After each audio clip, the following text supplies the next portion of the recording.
Welcome to okay TV. ముందుగా okay TV ప్రేక్షకులందరికీ good morning.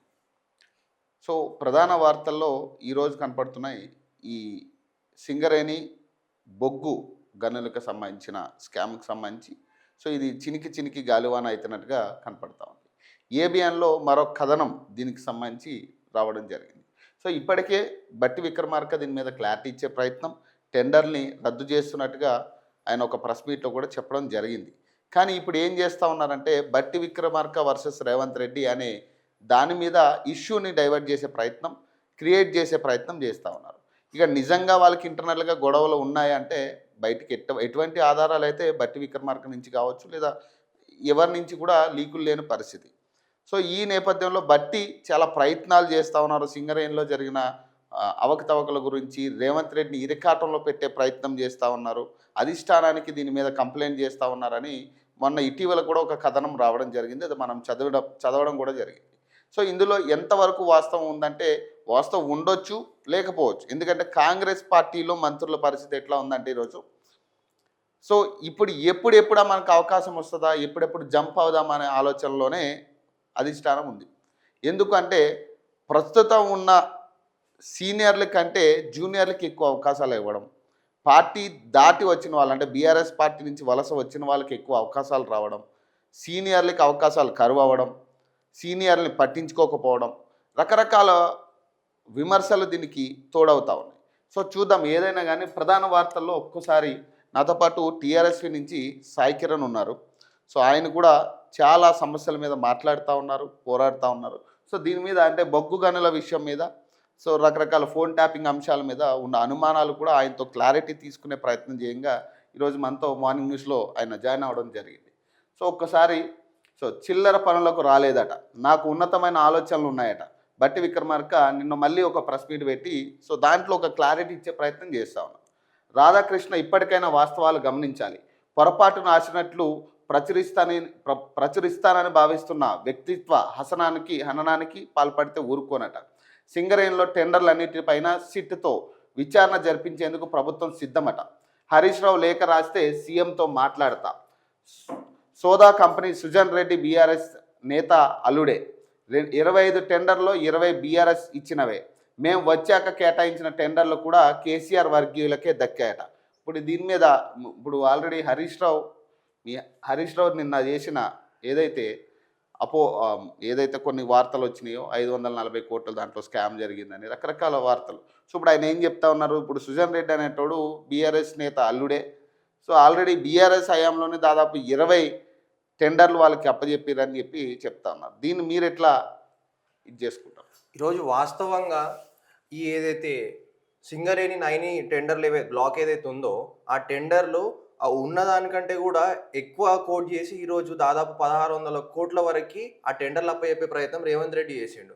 బట్టి విక్రమార్క ఏం చేసిండు అంటే ఆ టెండర్లు రేవంత్ రెడ్డి తాలూకా మనుషులకి, అంటే ఆయన ఎవరైతే ఉన్నారో ఇప్పుడు మనకు బీఆర్ఎస్ పార్టీకి 20 టెండర్లు బీఆర్ఎస్ పార్టీకి ఎవరికైతే దక్కినాయని చెప్తున్నారో బీఆర్ఎస్ పార్టీ నేతకి, ఇప్పుడు ఏంటంటే ఆ ఒక్క నేత వాళ్ళ ఒక అల్లుడు ఆయన సృజన్ రెడ్డికి చాలా దగ్గర కావాల్సిన మనిషి. అయితే ఆ మనిషికి ఈ ఉన్న టెండర్ల బడ్జెట్ కంటే ఇప్పుడు ఎక్కువ బడ్జెట్ కోట్ చేసి ఆయనకి ఇచ్చే ప్రయత్నం చేస్తున్నాడని చెప్పి బట్టి విక్రమార్క ఆరోపిస్తున్నాడు. అంటే ఇండైరెక్ట్లీ ఆరోపిస్తున్నాడు. ఆ టెండర్లు ఆయన ఆ రేట్కి ఆ బడ్జెట్కి ఆయనకి ఇచ్చే ఆ కోటింగ్కి ఆయనకి ఇవ్వడానికి అసలు ఇష్టం లేదు. ఎందుకంటే రాష్ట్ర సంపద దాదాపు 500 కోట్ల రూపాయలు ఉచితంగా ఆయన కట్టబెడుతున్నాడు అని చెప్పి, అందులో నుంచి రేవంత్ రెడ్డి కమిషన్లు పొందుతున్నాడు అని చెప్పి ఈయన ఉద్దేశపూర్వకంగా ఏం చేసిండంటే సైట్ విజిట్ అనేది కంపల్సరీ అని చెప్పి ఈ యొక్క టెండర్లా ఈయన రాయడం జరిగింది. ఈ బట్టి విక్రమార్క ఈ టెండర్లకు అడ్డం పడడానికి కారణం ఏంటంటే 500 కోట్ల రూపాయలు తెలంగాణ ప్రభుత్వం సొమ్ము సృజన్ రెడ్డి కంపెనీలకి పోవడాన్ని అడ్డుకొని అక్కడ నుంచి రేవంత్ రెడ్డి కమిషన్లు పొందేది ఆపే ప్రయత్నాలు చేయడము బట్టి విక్రమార్క ఒక ముఖ్య ఉద్దేశం ఈ టెండర్లలో. అంతేకాకుండా ఇప్పుడు దాదాపు మన తెలంగాణ ప్రభుత్వంలో ఎన్ని టెండర్లు అయితే జరుగుతున్నాయో అన్ని టెండర్లు కూడా కేవలం రేవంత్ రెడ్డికి చుట్టాలకి, రేవంత్ రెడ్డి ఫ్యామిలీ మెంబర్స్‌కి దక్కడంలో తీవ్ర అసంతృప్తితోని బట్టి విక్రమార్క కనిపిస్తున్నట్టు ఇక్కడ మనకు ఒక క్లారిటీగా కనిపిస్తుంది ఈ ప్రెస్ మీట్‌ల. కానంటే మీరనేది ఏంటంటే ఇప్పుడు రేవంత్ రెడ్డి బావమరిదని బేసిక్‌గా నిన్న హరీష్ రావు గారు మాట్లాడినా కూడా ఎవరు మాట్లాడినా రేవంత్ రెడ్డి బావమరిదిగా చెప్తా ఉన్నారు. అసలు సృజన్ రెడ్డి వచ్చేసి బీఆర్ఎస్ నేత అల్లుడి కింద ఇక్కడ కనపడతా ఉంది. ఈయన బట్టి విక్రమార్క గారు కూడా దాని మీద క్లారిటీ ఇవ్వడం జరిగింది. బీఆర్ఎస్ నాయకుడి అల్లుడు ఆయన, సో అసలు కాంగ్రెస్ పార్టీకి సంబంధం లేని వ్యక్తి. సో ఇప్పుడు రేవంత్ రెడ్డి బామ్మర్దిగా మీరు చిత్రీకరిస్తా ఉన్నారని చెప్తా ఉన్నారు. ఇప్పుడు దీనికి ఏం చెప్తారంటే బేసిక్గా ఇప్పుడు వాస్తవంగా ఉపేందర్ రెడ్డి అనే వ్యక్తి ముందు కూడా కాంగ్రెస్ పార్టీలో ఉండే. ముందు కూడా ఈయన బట్టి విక్రమార్క ఎల్పీ లీడర్ ఉన్నప్పుడు కూడా ఉపేందర్ రెడ్డి అనేటాయన కాంగ్రెస్ లో ఉండే. బీఆర్ఎస్ ప్రభుత్వం వచ్చిన తర్వాత 2018లా మన బీఆర్ఎస్ పార్టీలకు వచ్చిండు. బీఆర్ఎస్ పార్టీలకు రావడం జరిగింది. అంతకుముందే దాదాపు ఆ టెండర్లు కూడా 20 టెండర్లు, కొన్ని టెండర్లు అంతకుముందే పూర్తయినట్టు మనకి కొన్ని ఆధారాలు కూడా ఉన్నాయి. 2018లో మన పార్టీలకు వచ్చిండు. ఆ తర్వాత ఏం జరిగిందంటే ఆ తర్వాత కూడా ఆయన అప్పటి నుంచే టెండర్లు చేస్తున్నాడు కాబట్టి, ఆయన కాంగ్రెస్ పార్టీలో ఉన్నప్పటి నుంచే టెండర్లు చేస్తున్నాడు కాబట్టి మిగతా టెండర్లు కూడా ఆయనకి ఇవ్వడం జరిగింది. అంతేకాకుండా ఇప్పుడు ఏదైతే సంస్థ ఉందో, ఏదో సంస్థకైతే వీళ్ళు ఇప్పుడు టెండర్లు అప్పచెప్తున్నారో ఆ టెండర్లకి డైరెక్టర్ వాళ్ళ ఎండి ఎవరంటే వాళ్ళ బిడ్డ దీప్తి రెడ్డి, వాళ్ళ కూతురు దీప్తి రెడ్డి. ఈ దీప్తి రెడ్డి వాళ్ళ హస్బెండే సృజన్ రెడ్డి. సృజన్ రెడ్డి ఏమవుతాడంటే రేవంత్ రెడ్డికి ఒక దగ్గర చుట్టం అవుతాడు. అంటే ఎట్లా అంటే వరుసకి బామార్ది అవుతాడు. కాబట్టి హరీష్ రావు గారు అందుకే ఆరోపణలు చేశారు. ఈరోజు బట్టి విక్రమార్క గారు కూడా చెప్పేది కూడా అదే కదా. ఈరోజు టెండర్లు క్యాన్సిల్ చేయడానికి కారణం ఏంది? ఈరోజు ఆడ మన ఇప్పుడు ఎన్టీవీల కథనాలు రాయడానికి కారణం ఎవరు? ఈ టెండర్లు ఇప్పుడు తెలంగాణ మొత్తంలో కూడా మంత్రులందరూ కూడా టెండర్ల గురించి కొట్లాడుకుంటారు. ఈరోజు పాలన పక్కతో పట్టించి ప్రజల సంక్షేమం గురించి, రాష్ట్ర అభివృద్ధి గురించి పక్కకు పెట్టేసి పొద్దున్న లేస్తే ప్రెస్ మీట్లు టెండర్ల గురించి, కాంట్రాక్ట్ల గురించి తప్ప ప్రజల గురించి మాట్లాడుతున్న దాఖలాలు ఏడ కూడా లేవు.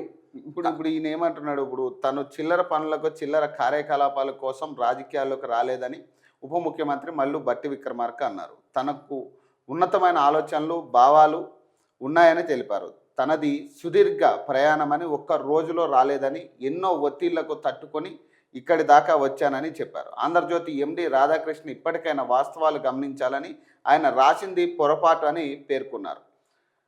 ప్రచురిస్తారని ఆశిస్తున్నానని పేర్కొన్నారు. శనివారం మహాత్మా జ్యోతిబాయ్ పూలే ప్రజాభవన్లోని జనహిత సమావేశాంద అనంతరం మంత్రి జూపల్లి కృష్ణారావుతో కలిసి బట్టి విక్రమార్క విలేకరుల సమావేశంతో మాట్లాడారు. రాధాకృష్ణ గారు ఇప్పటికైనా వాస్తవాలు గమనించాలి, మీరు రాసిన కథనాలన్నీ తప్పు అని వాటిని తిరిగి ప్రపంచానికి, తెలంగాణ ప్రజలకు తెలియజేస్తారని ఆశిస్తున్నా అంటున్నాడు. ఇప్పుడు ఈయన ఏమంటున్నాడు, ఇప్పుడు బేసిక్గా రాధాకృష్ణ మీద ఇదంతా పడుతుంది. ఇప్పుడు రాధాకృష్ణ చేత రాయించింది బీఆర్ఎస్ పార్టీయా ఈ కమిషన్ల అంశం మీద, లేదా ఇంటర్నల్గా కాంగ్రెస్ పార్టీలో ఉన్న కొంతమంది మినిస్టర్లని కొన్ని అపోహలు వస్తూ ఉన్నాయి.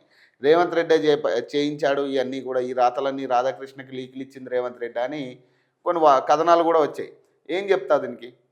ఈరోజు వాస్తవంగా ఏబిఎన్ రాధాకృష్ణ అనే వ్యక్తి అక్కడ టీడీపీ పార్టీకి, ఇక్కడ కాంగ్రెస్ పార్టీకి, అక్కడ టీడీపీ పార్టీ అధినేతకి, ఇక్కడ కాంగ్రెస్ పార్టీ ముఖ్యమంత్రికి చాలా సాన్నిహిత్యుడు.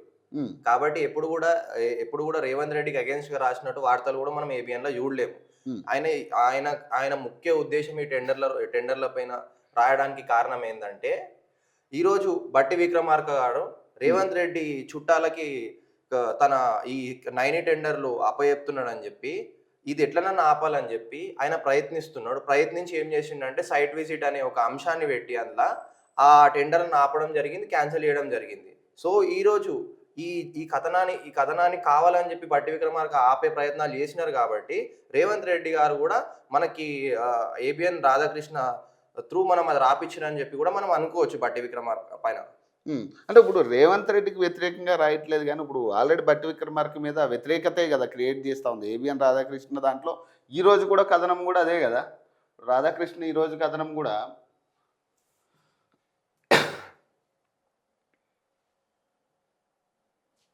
అంటే బేసిక్గా మీరు చెప్పేది ఏంటంటే కాంగ్రెస్ పార్టీ నాయకులే టార్గెట్ చేసి బట్టి విక్రమార్కను వెళ్ళగొట్టే ప్రయత్నం చేస్తున్నారనా? తప్పకుండా. ఈరోజు ఇందులోనేమో ముఖ్యంగా అయితే ముఖ్యమంత్రి ప్రమేయం ఉందని చెప్పి అనుకుంటున్నాం. ఎందుకంటే టెండర్ క్యాన్సిల్ చేయడం వల్ల ఈరోజు ఈ కథనాలు వచ్చినాయంటే, వాస్తవంగా టెండర్ క్యాన్సిల్ కానికి కారణం ఎవరు? బట్టి విక్రమార్క గారు. దాదాపు 500 కోట్లు ఎక్స్ట్రా టెండర్ల పైన కోటింగ్ చేసి సృజన్ రెడ్డికి అప్పచెప్పడం బట్టి విక్రమార్క గారికి ఇష్టం లేదు. కాబట్టి బట్టి విక్రమార్క గారు ఇక్కడ ఈ టెండర్లలో ఒక అంశం ఏం తెచ్చిండంటే సైట్ విజిట్ అనే ఒక అంశం తెచ్చిండు. ఇప్పుడు ఇందులో కూడా ఇప్పుడు ఆ భేటీ మాట ఏంటి? ఒకప్పుడు ప్రభుత్వంలో అక్రమాలను మీడియా లేదా ప్రతిపక్షాలు వెలుగులోకి తెచ్చేవి. అందుకు బదులైన మంత్రులు రాజీనామా చేసేవారు. ఉమ్మడి రాష్ట్రంలో వైఎస్ రాజశేఖర రెడ్డి అధికారంలోకి వచ్చాక ఎదురుదాడి మొదలైంది. ఆయన సీఎంగా ఉన్నప్పుడు అవినీతిని ఎత్తి చూపిన మీడియాపై ఎదురుదాడి చేయడంతో పాటు కులం అంటగట్టడం మొదలుపెట్టారు. వైఎస్ ప్రవేశపెట్టిన ఈ సంస్కృతి ఇప్పుడు తెలుగునాట నలుదిశలా వ్యాపించింది. తప్పు చేసిన వాళ్ళు ఏమాత్రం బెరుకు లేకుండా ఎదురుదాడి దిగుతున్నారు. నైని కోల్ బ్లాక్ వ్యవహారాన్ని గత వారం నేను వెలుగులోకి తెచ్చిన తర్వాత ఇటువంటి క్రీడకు మళ్ళీ తెరలేపారు. విషయ తీవ్రత తక్కువ చేసి చూపేందుకు ఇదేదో రెండు మీడియా సంస్థల మధ్య యుద్ధంగా చిత్రీకరించే ప్రయత్నాన్ని సీఎం రేవంత్ చేయగా ఆరోపణలు ఎదుర్కొంటున్న డిప్యూటీ సీఎం బట్టి విక్రమార్క మాత్రం ఎదురు దాడికి దిగారు. నాకు దురుద్దేశాలు ఆపాదించే ప్రయత్నం చేస్తున్నారట. పెట్టుబడులు, కట్టుకథలు, విషపు రాతలు అని బట్టి నన్ను నిందించే ప్రయత్నం చేశారు. ఇప్పుడు మళ్ళీ చెబుతున్నా, నైని కోల్ బ్లాక్ను పొందేందుకు బట్టి ఎన్టీవీ యాజమానం నరేందర్ చౌదరి ప్రయత్నించడం నిజమా కాదా? మీరు సింగరేణి ఉన్నతాధికారులను పిలిపించి చర్చించడం నిజమా కాదా? సో ఇది ఇంకొక హాట్ టాపిక్. ఇప్పుడు సింగరేణి ఉన్నతాధికారులను పిలిపించి చర్చించడం అనేది మొన్న దాదాపు ఈ కోల్ మైనింగ్ తర్వాత ఏదైతే ఒక కొంతమంది అధికారులు కేంద్ర ప్రభుత్వం ఇక్కడికి పంపించడం జరిగింది, దాని మీద నివేదిక ఇమ్మని చెప్పి. సో ఈ నేపథ్యంలో బట్టి విక్రమార్క ఏం చెప్తా ఉన్నారు, ఈ నేపథ్యంలోనే అధికారులను పిలిపించి ఫైళ్ళు తెప్పించుకున్నా అంటున్నారు. ఇప్పుడు ఇందులో కథనం ఏమొచ్చిందంటే, ఇప్పుడు ఆ ఫైళ్ళు మొత్తం కూడా గ్యాదర్ చేసి సీఎం రేవంత్ రెడ్డి ఎట్లా దీంట్లో ఇన్వాల్వ్ అయ్యాడు, వాళ్ళ బామర్తో ఎట్లా ఈ పైసలన్నీ దోచుకోవడానికి ట్రై చేస్తున్నారు అనేది వీళ్ళు రాసిన కథనం. ఇప్పుడు మీరేం చెప్తారంటే, ఇప్పుడు రెండు విధాలుగా దీన్ని చూడాలా. ఇప్పుడు ఆయన ఏం చెప్తా ఉన్నాడు, నేను నిష్పక్షపాతంగా నేను రాస్తున్న కథనాలన్నీ కూడా దీంట్లో ఎటువంటి నా అంతర్వ్యం లేదు, ఎవరిని టార్గెట్ చేయాల్సిన అవసరం లేదు, కేవలం కులాన్ని అంటగట్టి నాకు ఇట్లాంటి పరిస్థితులు తీసుకొస్తా ఉన్నారని అంటున్నాడు ఆయన. మీరేం చెప్తారు? ఈరోజు వాస్తవంగా ఈరోజు రాష్ట్రంలో ఎన్నో కాంట్రాక్ట్లలో ఎన్నో స్కాములు జరుగుతున్నాయి, అవునా కదా? ఎన్నోసార్లు దాదాపు 2 సంవత్సరాల నుంచి ఇక్కడ ఉన్న ప్రభుత్వంలో ఉన్న మినిస్టర్లు అందరూ కూడా కాంట్రాక్ట్ల కోసం కొట్లాడుకుంది మనం చూసినాం. అప్పుడు ఎప్పుడు కూడా కథనాలు రాయని రాధాకృష్ణ ఇప్పుడు ఎందుకు రాసిరు ఆయన? దాని వెనుక కారణం ఏంది? ఎవరు రాపించారు ఆయనతో? నిజంగా ఆయనకి రాష్ట్రంలో జరిగే అవినీతి పైన అంత శ్రద్ధ ఉంటే, అంత చిత్తశుద్ధి ఉంటే దాదాపు 2 సంవత్సరాల నుంచి జరుగుతున్న అవినీతి పైన ఆయన ప్రశ్నించాలి కదా, ఆయన కథనాలు రాయాలి కదా. కేవలం ఈ సింగరేణి, నైని, ఈ కోల్ టెండర్ల గురించి ఆయన ఎందుకు రాసిండు? ఎవరున్నారు ఆయన వెనకాల? కాబట్టి తప్పకుండా ఈయన కూడా ఏదో ఉద్దేశపూర్వకంగా ఎవరో ఆయన వెనకలుండి ఈ కథనాలు రాపించినట్టు ఇప్పుడు మనకి క్లియర్ గా తెలుస్తున్నది. ఇక్కడ ఆయన స్పందించేది ఉంటే దాదాపు జరిగే ఇప్పుడు మన కొడంగల్ లిఫ్ట్ ఇరిగేషన్ ప్రాజెక్ట్ కి దాదాపు 1000 కోట్ల రూపాయలు మెగా కృష్ణారెడ్డికి అడ్వాన్స్ లో, అంతేకాకుండా పొంగులేటి శ్రీనివాస్ రెడ్డికి 1000 కోట్ల అడ్వాన్స్ లో రేవంత్ రెడ్డి కొట్టినట్టు, రేవంత్ రెడ్డి వాళ్ళకు పంపించినట్టు ప్రభుత్వం తరఫు నుంచి మనం ఎన్నో కథనాలు చూసినాం. నిజంగా వాస్తవాలలో అవి వాస్తవంగా జరిగినాయి కాబట్టి నేను దానిపైన మాట్లాడాలి కదా. మూసి 1,00,000 కోట్ల స్కామ్ అంటారు, దానిపైన మాట్లాడాలి కదా, ఆ అవినీతిని ఎండగట్టాలి కదా. ఇవన్నీ పక్కకు పెట్టేసి ఈయన కేవలం ఈ యొక్క అంశం గురించి మాట్లాడడానికి ముఖ్య ఉద్దేశం ఏంది? ఎవరో ఆయనతో మాట్లాడిపిస్తున్నట్టు ఈరోజు మనకు అనిపిస్తుంది ఇక్కడ. ఇప్పుడు ఇది తన వైఎస్ అనుచరునని, ఆయనపై కోపం తనపై తీర్చుకుంటున్నారని నన్ను దృష్టిలో పెట్టుకుని విమర్శలు చేశారు. ఎప్పుడో చనిపోయిన వైఎస్పై ఎవరికి మాత్రం కోపం ఉంటుంది? చిల్లర వార్తలకు భయపడబోమని బట్టి చెప్పుకొచ్చారు. చిల్లర వ్యవహారాలు వద్దు, హద్దు దాటినప్పుడు వార్తలు పెట్టాలని జర్నలిజంలో మా గురువులు మాకు నేర్పారట. ఎవరు నమ్మినా నమ్మకపోయినా రేవంత్కు కానీ కోమటిరెడ్డికి కానీ ఈ వార్తతో సంబంధం లేదు. ఇద్దరు మహిళా ఐఏఎస్ అధికారుల వ్యక్తిత్వ హననానికి ఎన్టీవీ పాల్పడి ఉండకపోతే నైని అంశం నా దృష్టికి వచ్చి ఉండేది కాదేమో. బట్టి ఎటువంటి సవాళ్ళైనా విసురుకోవచ్చు, వాటికి జవాబులు సిద్ధంగా ఉన్నాయట. ఈ వ్యవహారంలోకి కులాలను రావడం కూడా నాకు ఆశ్చర్యం కలిగించలేదు. ఎందుకంటే నన్ను వైఎస్ శిష్యుడు నన్ను బట్టి స్వయంగా చెప్పుకున్నారు కనుక అదే బాటలో నడవకుండా ఎలా ఉంటారు? సో నేను వెలుగులోకి తెచ్చిన కథనం గల్లీ నుంచి ఢిల్లీ దాకా ప్రకంపనలు సృష్టించింది. కేంద్ర బొగ్గు శాఖ అధికారులు పరిస్థితిని సమీక్షించడం జర్నలిస్టుగా నాకు గర్వకారణమట. నైని టెండర్లు రద్దు చేయడం నా కృషికి లభించిన విజయంగానే భావిస్తాను. నైని వ్యవహారంలో బీఆర్ఎస్ నేతలు క్రెడిట్ చోరీకి పాల్పడడం ఆశ్చర్యం కలిగిస్తుందట. తాము వెలుగులోకి తేవడంతోనే గతంలో ఎన్నడూ లేని విధంగా కేంద్ర అధికారులు చర్యలకు ఉపక్రమించారని హరీష్ రావు చెప్పుకోవడం క్రెడిట్ చోరీ కదా అంటున్నారు. హరీష్ రావు చోరీ చేస్తా ఉన్నాడు, నేను రాసింది కదా కథనం, నేను రాసిన కథనానికే ఇప్పుడు కేంద్ర ప్రభుత్వం బొగ్గు శాఖ నుంచి వాళ్ళని పంపిస్తూ ఉన్నారు. సో దీన్ని మీరు క్రెడిట్ చోరీ చేస్తున్నారు అంటున్నారు హరీష్ రావుని. ఈరోజు వాస్తవంగా ఈరోజు హరీష్ రావు గారు కేంద్ర ప్రభుత్వానికి ఒక లెటర్ రాయడం జరిగింది. అంటే ఈ బొక్కు టెండర్లలో జరిగే స్కామ్ల గురించి ఆయన ఒక లెటర్ రాసి తప్పకుండా దీనిపైన విచారణ చేయాలని చెప్పి ఆయన కేంద్రానికి ఒక లెటర్ రాయడం వల్ల ఈరోజు దాదాపు కేంద్రం నుంచి బొగ్గు శాఖ నుంచి దాదాపు 2 వ్యక్తులు వచ్చి ఈరోజు టెండర్లు ఎందుకు క్యాన్సిల్ అయినాయి అని చెప్పి ఈరోజు వాళ్ళు విచారణ చేస్తున్నారు. సో ఈరోజు తప్పకుండా క్రెడిట్లు హరీష్ రావు గారికి దక్కుతాయి కదా. ఈరోజు మన బట్టి విక్రమార్క ఏమంటున్నాడంటే ప్రెస్ మీట్లా ఏదైనా లెటర్ ఉంటే నాకు రాయమని చెప్పి చెప్తున్నాడు. మీకు ఎట్లా రాస్తాం? మీకే ఇప్పుడు రాష్ట్ర ప్రభుత్వం కింద ఉండే సిట్ విచారణ చేసే అధికారులు రాష్ట్ర ప్రభుత్వం కింద ఉంటారు. కాబట్టి మీకు ఇష్టం వచ్చినట్టు మీరు విచారణ జరుపుకొని మీకు ఇష్టం వచ్చినట్టు మీరు రిపోర్ట్లు ఇచ్చుకుంటారు. కాబట్టి ఈ రోజు కేంద్ర ప్రభుత్వానికి ఈరోజు హరీష్ రావు గారు లేఖ రాసి ఈ రోజు దానిపైన విచారణ జరుపుతున్నారు. తప్పకుండా ఇది హరీష్ రావు గారికి దొరుకుతాయి క్రెడిట్స్ అనేటివి. కానీ ఆయన అంటున్నాడు కదా, రాధాకృష్ణ నేను రాసిన వార్తకే అది రెస్పాన్స్, అది హరీష్ రావు దీన్ని చోరీ చేయడానికి చూస్తున్నాడు ఈ క్రెడిట్ని అంటున్నాడు రాధా. ఇప్పుడు పేపర్లో రాసినంత మాత్రాన సిట్టు విచారణ చేస్తారు లేదంటే ఇంకేదో విచారణ చేస్తారు అనేది ఆయన వాళ్ళ ఊహాగానాలు అవన్నీ కూడా. తప్పకుండా ప్రాక్టికల్ గా రిజల్ట్స్ రావాలంటే తప్పకుండా మనము ఏదైనా లేఖదారాన్ని మన కేంద్ర ప్రభుత్వాన్ని అప్రోచ్ అయ్యి కేంద్ర ప్రభుత్వానికి ఒక కంప్లైంట్ రేజ్ చేస్తే అప్పుడు వాళ్ళు విచారణ చేస్తారు. సో ఇది ప్రాసెస్ జరిగేది. ఏదో పేపర్లో రాసినంత మాత్రం విచారణ జరుగుతాయి అనుకోవడం వాళ్ళ మూర్ఖత్వం అది. ఇప్పుడు దీన్ని మీరు అంటే ఇప్పుడు హరీష్ రావు కానీ కేటీఆర్ కానీ దీన్ని సిట్ విచారణకి అంటగట్టే ప్రయత్నం చేస్తూ ఉన్నారనేది వార్తల్లో వస్తూ ఉన్నాయి. అంటే దీనికి అసలు బొగ్గు గనులకు సంబంధించిన వార్తలు మీరు ప్రచురించిన దానికి అంటే సంబంధం ఏంటి? ఇప్పుడు మీరు సింగర్ అయిన విషయాల మీద మాట్లాడాం కాబట్టి మాకు నోటీసులు ఇచ్చారు, మమ్మల్ని విచారణకు పిలిచారు, ఫోన్ ట్యాపింగ్ కేసులో మమ్మల్ని అరెస్ట్ చేసే ప్రయత్నం చేస్తున్నారు అనేది ఇప్పుడు కేటీఆర్ కానీ హరీష్ రావు కానీ చేస్తున్న మాట. ఏం చెప్తారు దీనికి? అంటే దీనికి దానికి లింక్ ఎట్లా పెడుతున్నారు మీరు? ఈరోజు వాస్తవంగా ఏ రోజైతే ప్రభుత్వంలో జరిగే అవినీతి, ఈ మంత్రులు చేసే అవినీతిని, అంతేకాకుండా మంత్రులకు అసోసియేట్ అయ్యి ఏవైతే కంపెనీలు ఉన్నాయో వాళ్ళకి టెండర్లు అప్పచెప్పి అక్కడ నుంచి కమిషన్లు తీసుకునే ప్రయత్నాలు చేస్తున్నారో, తెలంగాణ ప్రజల సొమ్ము, తెలంగాణ ప్రజల వనరు, తెలంగాణ ప్రజల ఆస్తులు దోచుకునే ప్రయత్నం చేస్తున్నప్పుడు, అవి ఎండగట్టే ప్రయత్నం చేస్తున్నప్పుడు కేటీఆర్ గారు కానీ హరీష్ రావు గారు కానీ ఇప్పుడు వాళ్ళకి ఆ టైంలో మాత్రమే నోటీసులు ఇవ్వడం జరుగుతుంది. ఈరోజు దాదాపు 2 సంవత్సరాలు అయింది. ఫోన్ ట్యాపింగ్ కేసు అన్నారు, విచారణ చేసిర్రు. కానీ ఇప్పుడు విచారణ చేసినప్పుడు అక్కడ వాళ్ళకి వచ్చిన రిపోర్ట్స్ ఏంది? ఇప్పుడు నిజంగానే అందులో వాస్తవాలు ఉంటే తప్పకుండా ఏదో ఒక యాక్షన్ తీసుకోవాలి కదా. ఎందుకు యాక్షన్ తీసుకోకుండా ఆగుతున్నారు? ఇప్పుడు దాదాపు వైఎస్ జగన్మోహన్ రెడ్డి గారు ఆయన ఏదైతే కేసు ఉందో, ఆయన ఆస్తులకు సంబంధించిన కేసు ఉందో 2 సంవత్సరాలలో దాదాపు 21 ఛార్జ్ షీట్లు వేసిరు. ఈరోజు 2 సంవత్సరాలు గడవడానికి వస్తుంది, 3వ సంవత్సరం ప్రభుత్వం నడుస్తున్నది.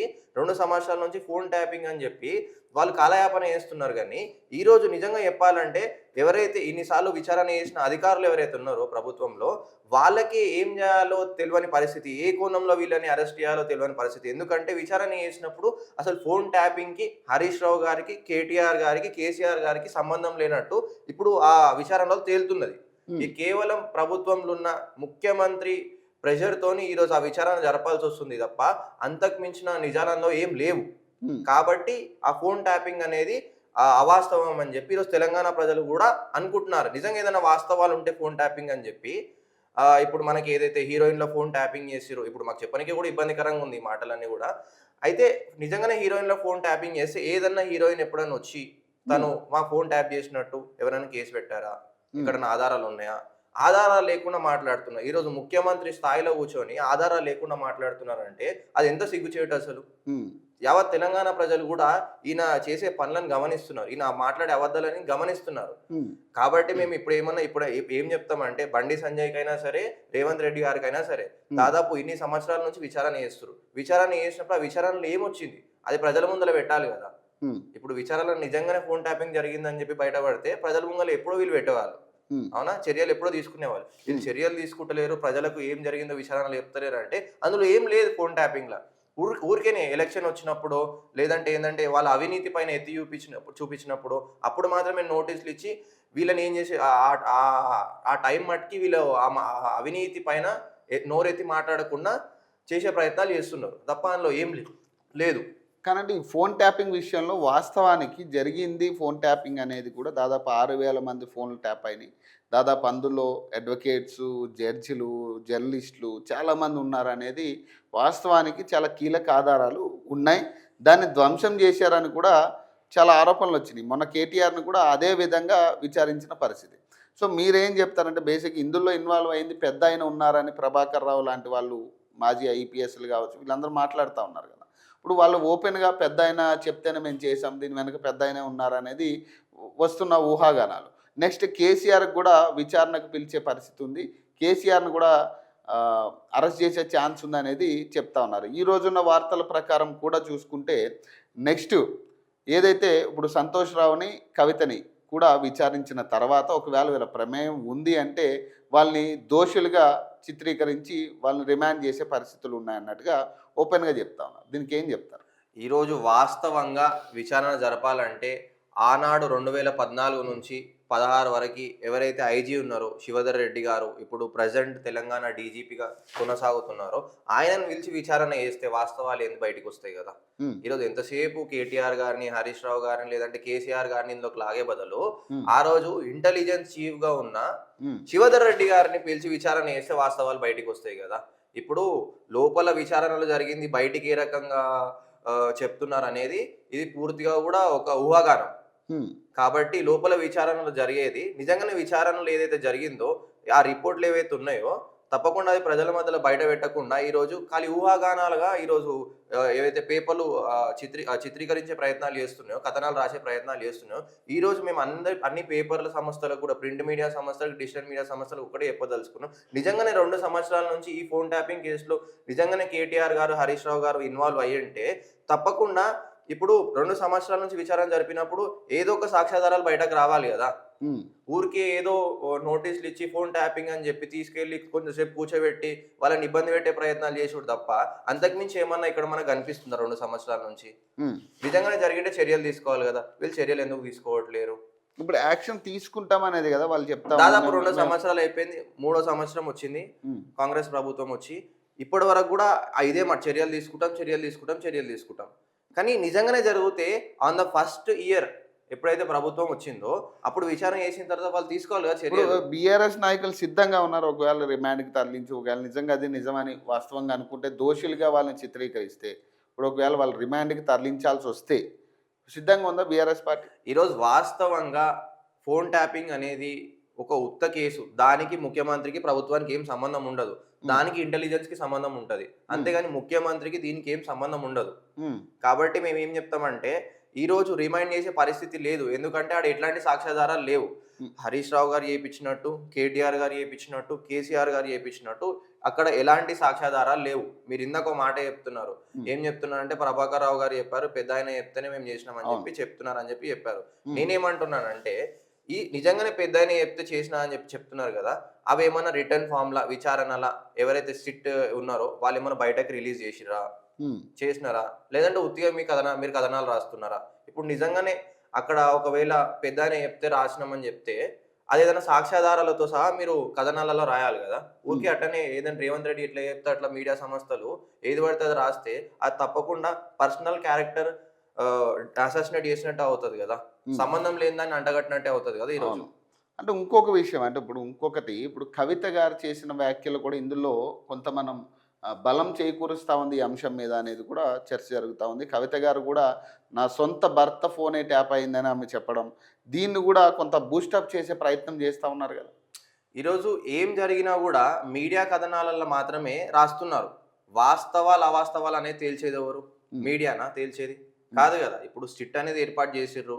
సిట్ అనేది ఏర్పాటు చేసినప్పుడు ఆ అధికారులు ఇది వాస్తవం అవాస్తవం అనేది వాళ్ళు తేలవాలి. అంతేగాని మీడియానో, లేదంటే రేవంత్ రెడ్డో, లేదంటే పొంగులేటి శ్రీనివాస్ రెడ్డో, బట్టి విక్రమార్కనో కాదు అవన్నీ తేల్చేది.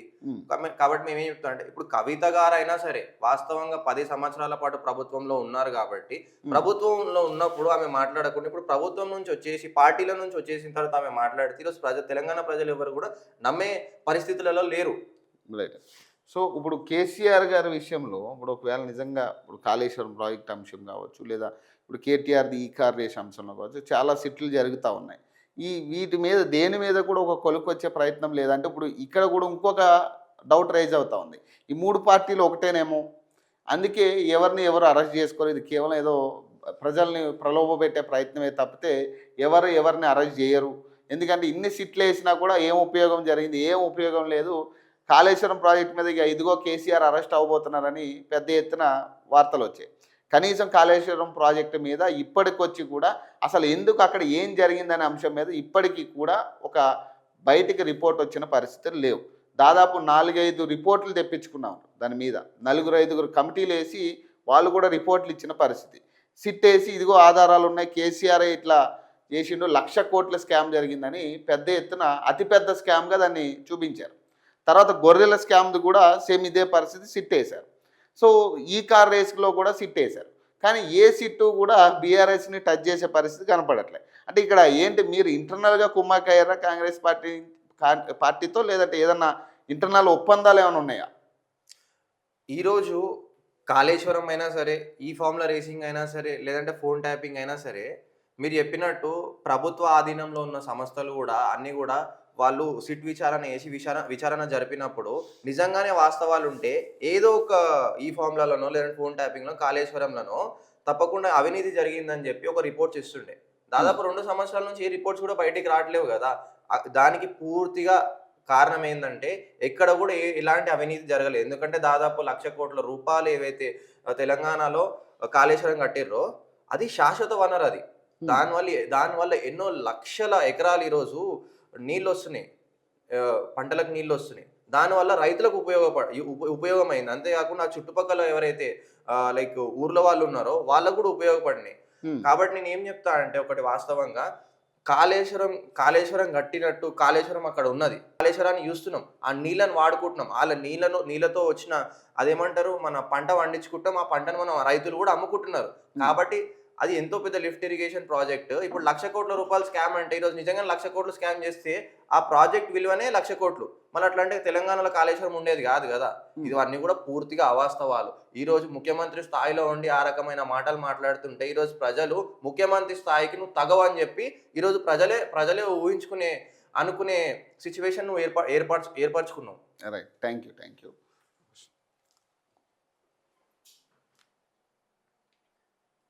సో ఇది పరిస్థితి. సో ఇక్కడ ఏంటంటే బొగ్గు బావులకు సంబంధించి ఇక్కడ ఇంటర్నల్ వార్ కొంత నడుస్తున్నట్టుగా కనపడతా ఉంది.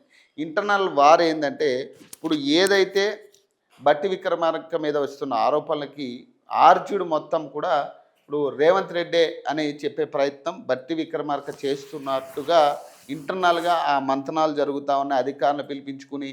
సో ఇవన్నీ జరుగుతూ ఉన్నాయి అనేది ప్రధానంగా వస్తున్న వార్తలు. మరి ఇందులో ఎంతవరకు నిజాలంటే యాక్చువల్లీ కాంగ్రెస్ పార్టీ విషయాన్ని గురించి మాట్లాడుకోవాలి. ఇక్కడ కాంగ్రెస్ పార్టీలో ఎట్లా ఉంటుందంటే, ఈ మంత్రులు కానీ కార్యకర్తల పరిస్థితి, నాయకుల పరిస్థితి ఎట్లా ఉంటుందంటే స్వేచ్ఛ ఎక్కువ ఉంటుంది కాంగ్రెస్ పార్టీలో.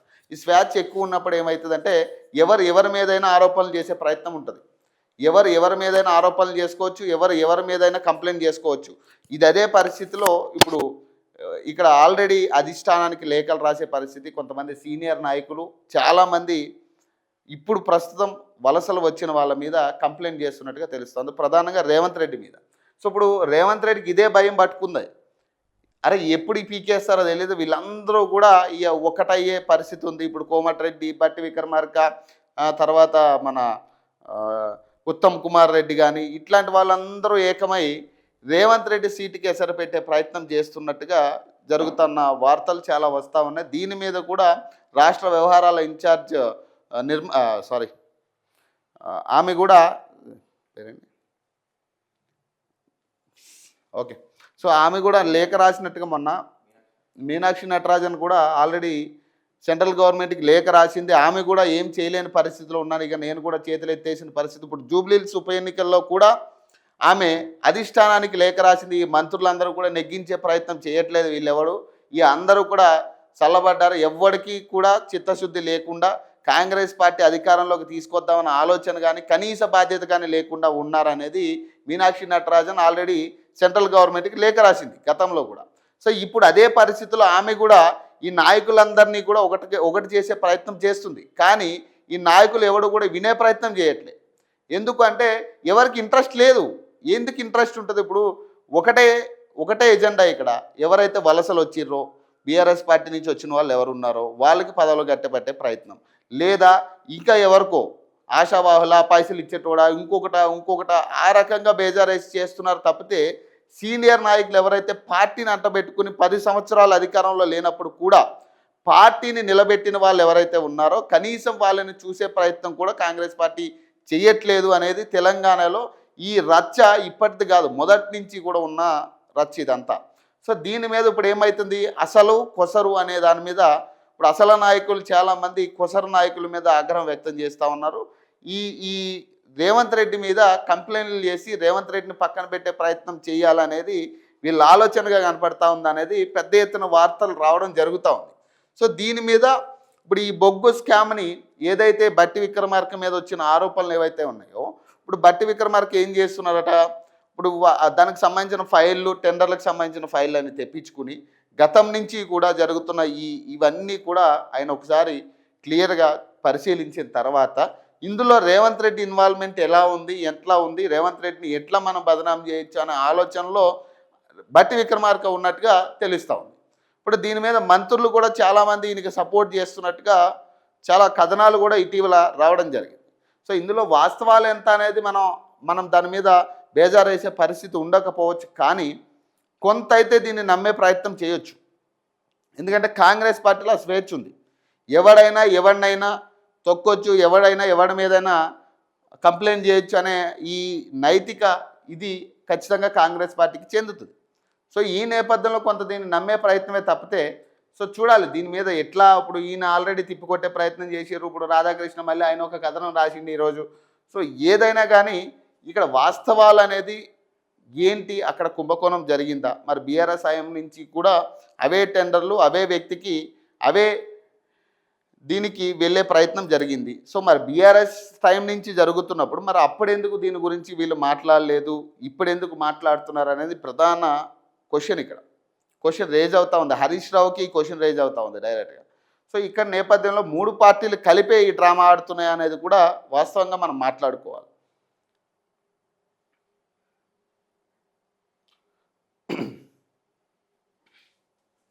ఇక ప్రభుత్వ ఆఫీసులకు భవనాలపై పునర్పరిశీలనట. టీ హబ్లో ఇతర ఆఫీసులు వద్దని సీఎం రేవంత్ ఆదేశాలు.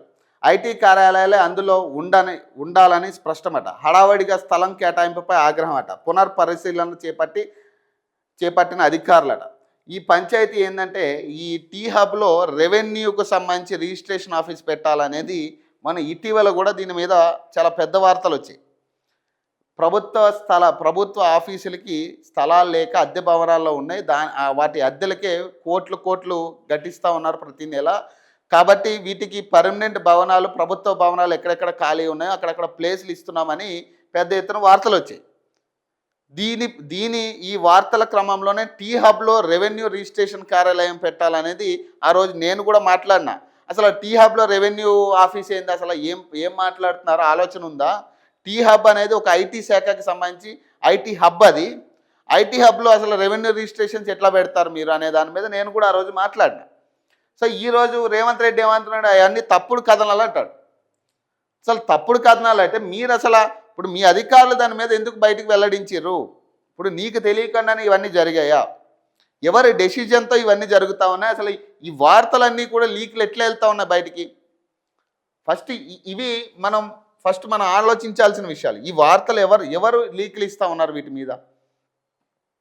అసలు టీ హబ్లో రెవెన్యూ ఆఫీస్ పెట్టాలన్న ఆలోచన ఎవరిది?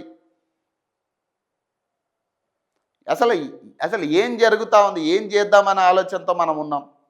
అసలు ప్రజల్ని కాపాడే ప్రయత్నం చేయాలి, కానీ ప్రజల్ని నష్టపోయే ప్రయత్నమే ఎక్కువ కనపడతా ఉంది కాంగ్రెస్ ప్రభుత్వంలో. ప్రధానంగా ఈ 2 సంవత్సరాల్లో మనం చూస్తుంటే తెలంగాణ డేంజర్ జోలికి వెళ్ళే ప్రయత్నం జరుగుతూ ఉంది.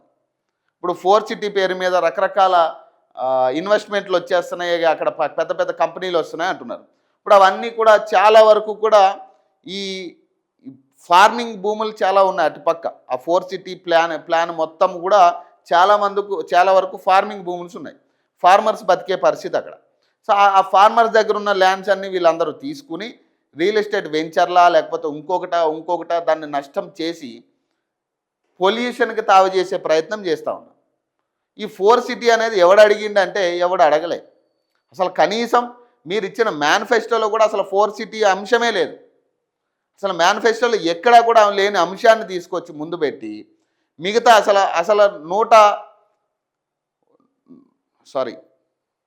సార్ ఇప్పుడు ఈ హామీలు 420 హామీలు అని చెప్పి 417 హామీలు ఇచ్చాము మనం. ఈ 417 హామీల్లో ఏవి నెరవేర్చామన్న దాని మీద ఇప్పటికొచ్చి ఒక క్లియర్ ఎవిడెన్స్ లేదు. ఎవడు కూడా ఒక మంత్రి ఈరోజు ఎందుకు స్థానిక సంస్థ ఎన్నికలకు కానీ లేదంటే ఇప్పుడు జరగబోతున్న మున్సిపల్ ఎన్నికల లేకపోతే గ్రేటర్ హైదరాబాద్ జిహెచ్ఎంసీ ఎన్నికల అనేది పక్కన పెడితే దేని మీద కూడా ఒక మంత్రి సరిగ్గా గ్రౌండ్కి వెళ్ళి పనిచేసే పరిస్థితులు లేవు. అసలు వాళ్ళకి ఇంట్రెస్ట్ కూడా లేదు. ఈరోజు పని చేయాలన్న ఇంట్రెస్ట్ ఎందుకు రావట్లేదంటే ఇవే గ్రౌండ్ లెవెల్కి వెళ్తే అన్నిటికీ సమాధానం చెప్పాలి, అందరికీ సమాధానం చెప్పాలి. ఏమని సమాధానం చెప్తాం? ఇప్పుడు మొన్న జూపల్లి కృష్ణారావుకి కానీ లేదా బట్టి విక్రమార్కకి కానీ పొన్నం ప్రభాకర్కి కానీ సీతక్కకి కానీ చాలామందికి ఇవన్నీ ఎదురైనాయి. మాకు కావాల్సింది మాకు ఇస్తానన్నది మాకు ఇవ్వండి అబ్బా, మాకు ఇవన్నీ వద్దు, మాకు చీరలు వద్దు, ఏమొద్దు, మాకు ఏదైతే మీరు హామీ ఇచ్చారో అవి నెరవేర్చండి అంటున్నారు వాళ్ళు. మహిళలకు ఇస్తానన్న 2500 కావచ్చు లేదా ఆసరాల విషయంలో కావచ్చు, ఇవన్నీ కూడా నెరవేర్చాలనేది వాళ్ళ మెయిన్ ఎజెండా. వీటన్నింటి పక్కన పెట్టి ఈ భవనాలు మీరు పర్మనెంట్ భవనాలు ఇవ్వాలనుకుంటే చాలా భవనాలు పడున్నాయి అట్లా ఖాళీగా. చాలా శాఖలకి సరైన భవనాలు లేక ఇబ్బందులు పడుతూ ఉన్న మాట వాస్తవం. కానీ ఆ భవనాలను ఎక్కడ ఇవ్వాలి? మనం ప్రజలు వచ్చి అందుబాటులో ఉండాలి, ప్రజలకు అందుబాటులో ఉన్న చోట ఇవ్వాలి. టీ హబ్ అంటే ఏడుంది అది? అక్కడికి వచ్చి రెవెన్యూ శాఖకి సంబంధించిన భవనం పెట్టి అది కూడా ఒక ఐటీ శాఖకి సంబంధించిన భవనంలో రెవెన్యూ భవనం పెడితే ఎట్లా ఉంటుంది పంచాయతీ? సో ఇట్లాంటివన్నీ కూడా ఇలాంటి ఆలోచనలు ఎక్కడి నుంచి వస్తున్నాయి, ఎవరు ఇస్తున్నారో కానీ ఒకసారి అట్లాంటి వాళ్ళందరినీ ఇప్పుడు ఎవరైతే మీకు ఆలోచనలు ఇచ్చే వాళ్ళు ఉన్నారో కొంచెం వాళ్ళని పక్కన పెట్టండి.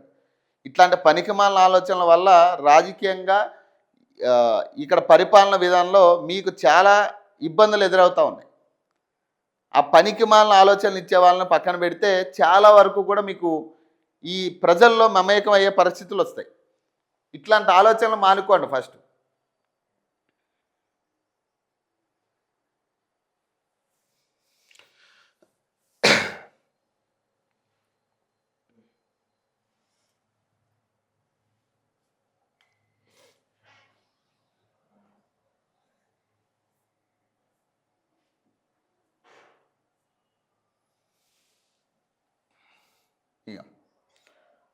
స్టార్టప్ నిర్వాహకులకు ఇబ్బంది కలగొద్దట.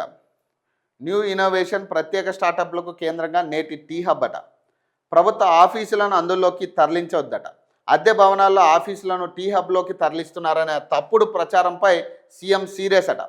అమెరికా నుంచి సిఎస్ రామకృష్ణారావుకు ఫోన్లో ఆదేశాలట. హైదరాబాద్ నగరంలో తెలంగాణ ప్రతిష్టాత్మక స్టార్టప్ ఇంక్యుబేటర్కు వేదికైన టీ హబ్ను స్టార్టప్లకు కేంద్రంగానే ఉంచాలని సీఎం రేవంత్ రెడ్డి రాష్ట్ర ప్రభుత్వ ప్రధాన కార్యదర్శి రామకృష్ణరావుకు ఆదేశించారట. మరి ఇప్పుడు రేవంత్ రెడ్డికి తెలియకుండా ఎట్లా జరుగుతుందో నాకు అర్థం కావట్లేదు. ఇప్పుడు ఆయన ముఖ్యమంత్రిగా ఉన్నాడు కాబట్టి మరి ఆయనకి తెలిసే ఇవన్నీ జరగాలి. ఆయనకి తెలిసిన తర్వాతే వార్తలు బయటకు రావాలి. కానీ మరి ఆయనకి తెలియకుండా వార్తలు ఎందుకు బయటకు వస్తున్నాయో నాకు అర్థం కావట్లేదు. ఏ అంశం మీదైనా కానీ ఒక ముఖ్యమంత్రి ప్రమేయం లేకుండా ఆయన నాకు తెలియదు అన్న కాడికి ముఖ్యమంత్రి తయారైతే కష్టమైన పరిస్థితి. ఇప్పటికే మనం రాష్ట్రంలో నిధులు లేవు, పెట్టుబడులు పెట్టలేకపోతున్నాం, జీతాలు ఇవ్వలేకపోతున్నాం అని ఆల్రెడీ చేతులు ఎత్తేస్తే ఒక ముఖ్యమంత్రిగా మనం ఫెయిల్ అయినట్టుగానే. మరి ఇప్పుడు మళ్ళీ ఇలాంటివన్నీ బయట పెట్టుకుని ఇవన్నీ కూడా తప్పుడు ప్రచారాలను చూపించే ప్రయత్నం చేసి అంటే సీఎంకి తెలియకుండానే ఈ ప్రచారాలు బయటకు వస్తాయా? ఇప్పుడు ప్రధాన పత్రికల్లో వచ్చే ప్రచారాలన్నీ కూడా ఖచ్చితంగా సెక్రటరేట్ నుంచో లేకపోతే గవర్నమెంట్ ఆఫీసుల నుంచి వచ్చే లీకులు బట్టే వాళ్ళు రాస్తూ ఉంటారు. మరి ఆ లీకులు ఎట్లా వస్తున్నాయి? ముఖ్యమంత్రి దాకా వెళ్ళని ఈ వార్త ఇప్పుడు ముఖ్యమంత్రి స్పందించిండు. ముఖ్యమంత్రి దాకా కూడా వెళ్ళని వార్త పత్రికలకు ఎట్లా వెళ్తున్నాయి? ఎవరు లీకులు ఇస్తూ ఉన్నారు? అంటే ముఖ్యమంత్రిని కూడా కాదని అధికారులు బిహేవ్ చేస్తున్నట్టుగా కదా అక్కడ. అంటే ముఖ్యమంత్రిగా నీ వాల్యూ లేనట్టేనా?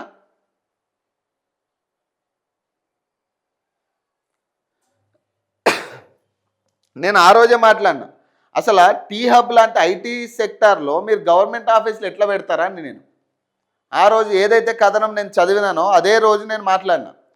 టీ హబ్ లాంటి ప్లేసుల్లో ఐటీ కార్డాడుగా ఉండాల్సిన ప్లేసులు, ఐటీ హబ్గా ఉండాల్సిన ప్లేసులు, స్టార్టప్ ఇన్నోవేషన్కి తోడవలసిన ప్లేసుల్లో మీరు రెవెన్యూ ఆఫీసులని గవర్నమెంట్ ఆఫీసులని పెట్టి అక్కడ ఎందుకు మీరు చేయాల్సి వస్తూ ఉంది? అసలు మీకు వేరే ప్లేస్లే లేవా అని నేను ఆ రోజు కూడా మాట్లాడినా. అసలు ఈ సలహాలు ఇచ్చేటోళ్ళని మీరు ఫస్ట్ పక్కన పెడితే చాలా బెటర్. ఈ సలహాలు ఇచ్చేటోళ్ళు ఎవరో కానీ సరైన సమాచారం మీకు ఇవ్వట్లేదు, సరైన ప్లానింగ్ లేదు కాంగ్రెస్ పార్టీకి. ఫస్ట్ సిట్ ప్లాన్ బి అట, సాక్షులుగా కేటీఆర్ హరీష్ రావు స్టేట్మెంట్ రికార్డ్ అట, త్వరలో సంతోష్ రావు కవితను సైతం పిలిచే ఛాన్స్, క్రాస్ చెక్లో సాక్ష్యాధారాలు దొరికితే నిందితులుగా మార్చే అవకాశం అట, మార్చి 10 వరకు ప్రభాకర్ రావుకు ఇంటరిమ్ ప్రొటెక్షన్ అట, ఆలోగా విచారణ పూర్తి చేసేలా ప్రణాళికలట, ఫోన్ ట్యాపింగ్ కేసులో 160 సిఆర్పిసి నోటీసులు వెనుక సరికొత్త వ్యూహం అట, ఫోన్ ట్యాపింగ్ కేసులో సిట్ అధికారులు అమలు చేస్తున్న ప్లాన్ బి రాష్ట్ర రాజకీయాల్లో హాట్ టాపిక్గా మారిందట, అరెస్టులు భయం లేకుండా విచారణకు పిలిచేందుకు 160 సిఆర్పిసి సెక్షన్ను వాడుకుంటున్న సిట్ ఇప్పటికే కేటీఆర్ హరీష్ రావు వంటి అగ్రనేత వాంగ్మూలాలను నమోదు చేసింది. మాజీ ఎంపీ సంతోష్ రావు, మాజీ ఎమ్మెల్సీ కవిత, ఆమె భర్తను కూడా విచారణకు పిలుస్తారనే చర్చ జరుగుతున్నది. ఎస్ఐబి మాజీ చీఫ్ ప్రభాకర్ రావు ఉన్న ఇంటీరియం ప్రొటెక్షన్ గడువు మార్చి 10తో ముగియనుంది. ఆలోగా ఫోన్ ట్యాపింగ్కు పాల్పడిన ఆఫీసర్లు, పొలిటికల్ లీడర్లకు మధ్య లింకులను బయట పెట్టేందుకు సిట్ పకడ్బందీగా అడుగులు వేస్తున్నట్లు తెలుస్తున్నదట. ఈ పంచాయతీ ఎట్లుంటుందంటే సిట్ పంచాయతీయే మనం మాట్లాడుకుందాం. ఇప్పుడు బండి సంజయ్ ఏమంటున్నాడు? మాకు అప్పచెప్పండి అంటున్నాడు. మాకు ఈ సిట్కి సంబంధించిన ఏదైనా కానీ మేము అధికారంలోకి వస్తే ఈ బీఆర్ఎస్ ఖతం చేస్తామంటున్నాడు బండి సంజయ్ మన ప్రెస్ మీట్లో. ఇప్పుడు కాళేశ్వరంకి సంబంధించి వీళ్ళు సిబిఐకి ఇచ్చారు విచారణ. సిబిఐకి ఇస్తే ఏం పీకిర్రు కేంద్ర ప్రభుత్వం? మీ చేతిలో ఉన్నది ఏం పీకిర్రు ఇప్పటి వరకు కాళేశ్వరం ప్రాజెక్టు మీద? ఈ పాయింట్ రేజ్ చేయాలి. కేంద్ర ప్రభుత్వానికి ఇస్తే మేము ఏదో పీకుతామని చెప్తా ఉన్నాడు ఇప్పుడు బండి సంజయ్ ఈరోజు మాట్లాడుతూ. ఆయన మాటలు ఎట్లా ఉంటాయంటే ఏదైనా సందర్భం ఏంటో కూడా తెలియకుండా మాట్లాడతాడు ఆయన. అసలు మనం వెనకాల మనం ఏం చేసామనేది కూడా తెలియకుండా మాట్లాడతాడు. నాకు అధికారం ఇస్తే నేను బీఆర్ఎస్ లేకుండా చేస్తా, బీఆర్ఎస్లు ఇట్లాంటివన్నీ కూడా నేను బయటకు తీస్తా, వీళ్ళందరికీ శిక్షలు పడేటట్టు చేస్తా అంటున్నాడు ఆయన. మరి కాళేశ్వరం ప్రాజెక్టు మీకు సిబిఐకి అప్పచెప్పింది కదా, 4 కమిటీలు మీకు నివేదిక ఇచ్చారు కదా దాని మీద. మరి ఇప్పటికీ అక్కడ ఏం జరిగింది, ఏం లోపం ఉంది, అక్కడ ఏం తప్పు జరిగింది అనే దాని మీద ఇప్పటికీ సరిగ్గా సిబిఐ నుంచి సరైన అంశం బయటకు రాలే. ఇదిగో కేసీఆర్ అరెస్ట్ అవ్వబోతున్నాడు, ఇదిగో సిట్ విచారణకు పిలువబోతున్నారు, ఇదిగో కేసీఆర్ ఇన్వాల్వ్ అయ్యింది, ఇందులో 1,00,000 కోట్లు కేసీఆర్ చెప్తేనే జరిగిందని, హరీష్ రావు కూడా కేసీఆర్ చెప్తేనే చేసినా అని, అధికారులు అక్కడ ఉన్న ఇంజనీర్లు కూడా కేసీఆర్ ఇందులో ఇన్వాల్వ్ అయ్యారని చెప్పారని రకరకాల వార్తలు వచ్చాయి. ఇప్పుడు కేసీఆర్ని సపోర్ట్ చేయట్లేదు, కానీ సిబిఐకి ఇచ్చిన కేసు, ఇప్పుడు సెంట్రల్ గవర్నమెంట్ చేతిలో ఉన్న కేసును కూడా మీరు పక్కన పెట్టి ఇప్పటి వరకు దాని మీద ఒక కనీసం యాక్షన్ లేదు, కనీసం అందులో ఉన్న ఇంజనీర్ల మీద యాక్షన్ లేదు, లేదా కేసీఆర్ మీద యాక్షన్ లేదు నిజంగా జరిగితే. మరి దాంట్లో ఏం పీకందు? ఇప్పుడు ఫోన్ ట్యాపింగ్ కేసు మీకు అప్పచెప్తే ఏం పీకుతారయ్యా మీరు? ఇప్పుడు కేంద్ర ప్రభుత్వం నుంచి ఏం పీకుతారు మీరు ఇప్పుడు చెప్పండి? ఇక్కడ వాస్తవంగా 3 పార్టీలు కలిసి ప్లాన్ చేసినట్టుగానే ఉంది. ఇది ఏ ఒక్క పార్టీని మనం పక్కన పెట్టడానికి లేదు. ఇప్పుడు ఇక్కడ ఏదైనా కూడా ఈ సిట్ విచారణ ఎట్లా వాడుకుంటున్నారంటే ప్రధానంగా వాళ్ళకి సానుభూతి కలిగే విధంగా వాడుకుంటా ఉన్నారు ఏదైనా కానీ. ఇక్కడ అధికార పార్టీ, ప్రతిపక్ష పార్టీ, లేదా ఇప్పుడు బీజేపీ కూడా అదే కోణంలోకి ఇప్పుడు ఈ ఫోన్ ట్యాపింగ్ అంశం తెరపైకి రాగానే బీజేపీ వాళ్ళు దీని మీదే మాట్లాడతారు. ఎందుకు? ఇప్పుడు మీరు మీ హ్యాండ్వర్లో ఉన్న వాటి మీద మీరు ఎప్పుడు దీని మీద మాట్లాడతారు? ఇప్పుడు ఈ కార్ రేస్ అంశం ఉంది, దాని మీద కూడా సిట్ వేసారు. అక్కడ కూడా సేమ్ రిపీట్ కేటీఆర్ ఇన్వాల్వ్మెంట్ ఉంది. కేటీఆర్ చెప్తేనే ఆ రోజు జిహెచ్ఎంసీ మంత్రిగా శాఖలో ఉన్నాడు కాబట్టి అని కేటీఆర్ చెప్తేనే ట్రాన్స్ఫర్ అయింది అంటాడు. ఈగో ఆధారాలు అంటారు. మరి వాటికి సంబంధించి ఆధారాలు ఉన్నప్పుడు మరి కేటీఆర్ని ఇప్పటికీ రిమాండ్లోకి ఎందుకు తీసుకోవట్లేదు? Simple logic. మరి ఇవన్నీ కూడా సిట్ ఆల్రెడీ వీళ్ళందరినీ విచారణకు పిలుస్తున్నాయి, చేస్తూ ఉన్నారు. కేటీఆర్ని ఆ అంశంలో, ఈ కార్ రేస్ అంశంలో కూడా విచారించారు. మరి దాని పురోగతి ఏంటి? ఏం యాక్షన్ జరుగుతూ ఉంది? ఆయన ఇన్వాల్వ్మెంట్ ఏంటి? ఆధారాలు ఉన్నాయా? కేవలం మీరు క్రియేట్ చేస్తూ ఉన్నారా? ఇదేమో ఒక పార్టీకి సింపతి క్రియేట్ చేస్తూ ఉంది, ఇంకో పార్టీకి ఏంటంటే ఈ ప్రతిపక్షాన్ని తొక్కుతున్నారనే ఆలోచన క్రియేట్ చేస్తూ ఉంది, అంతే.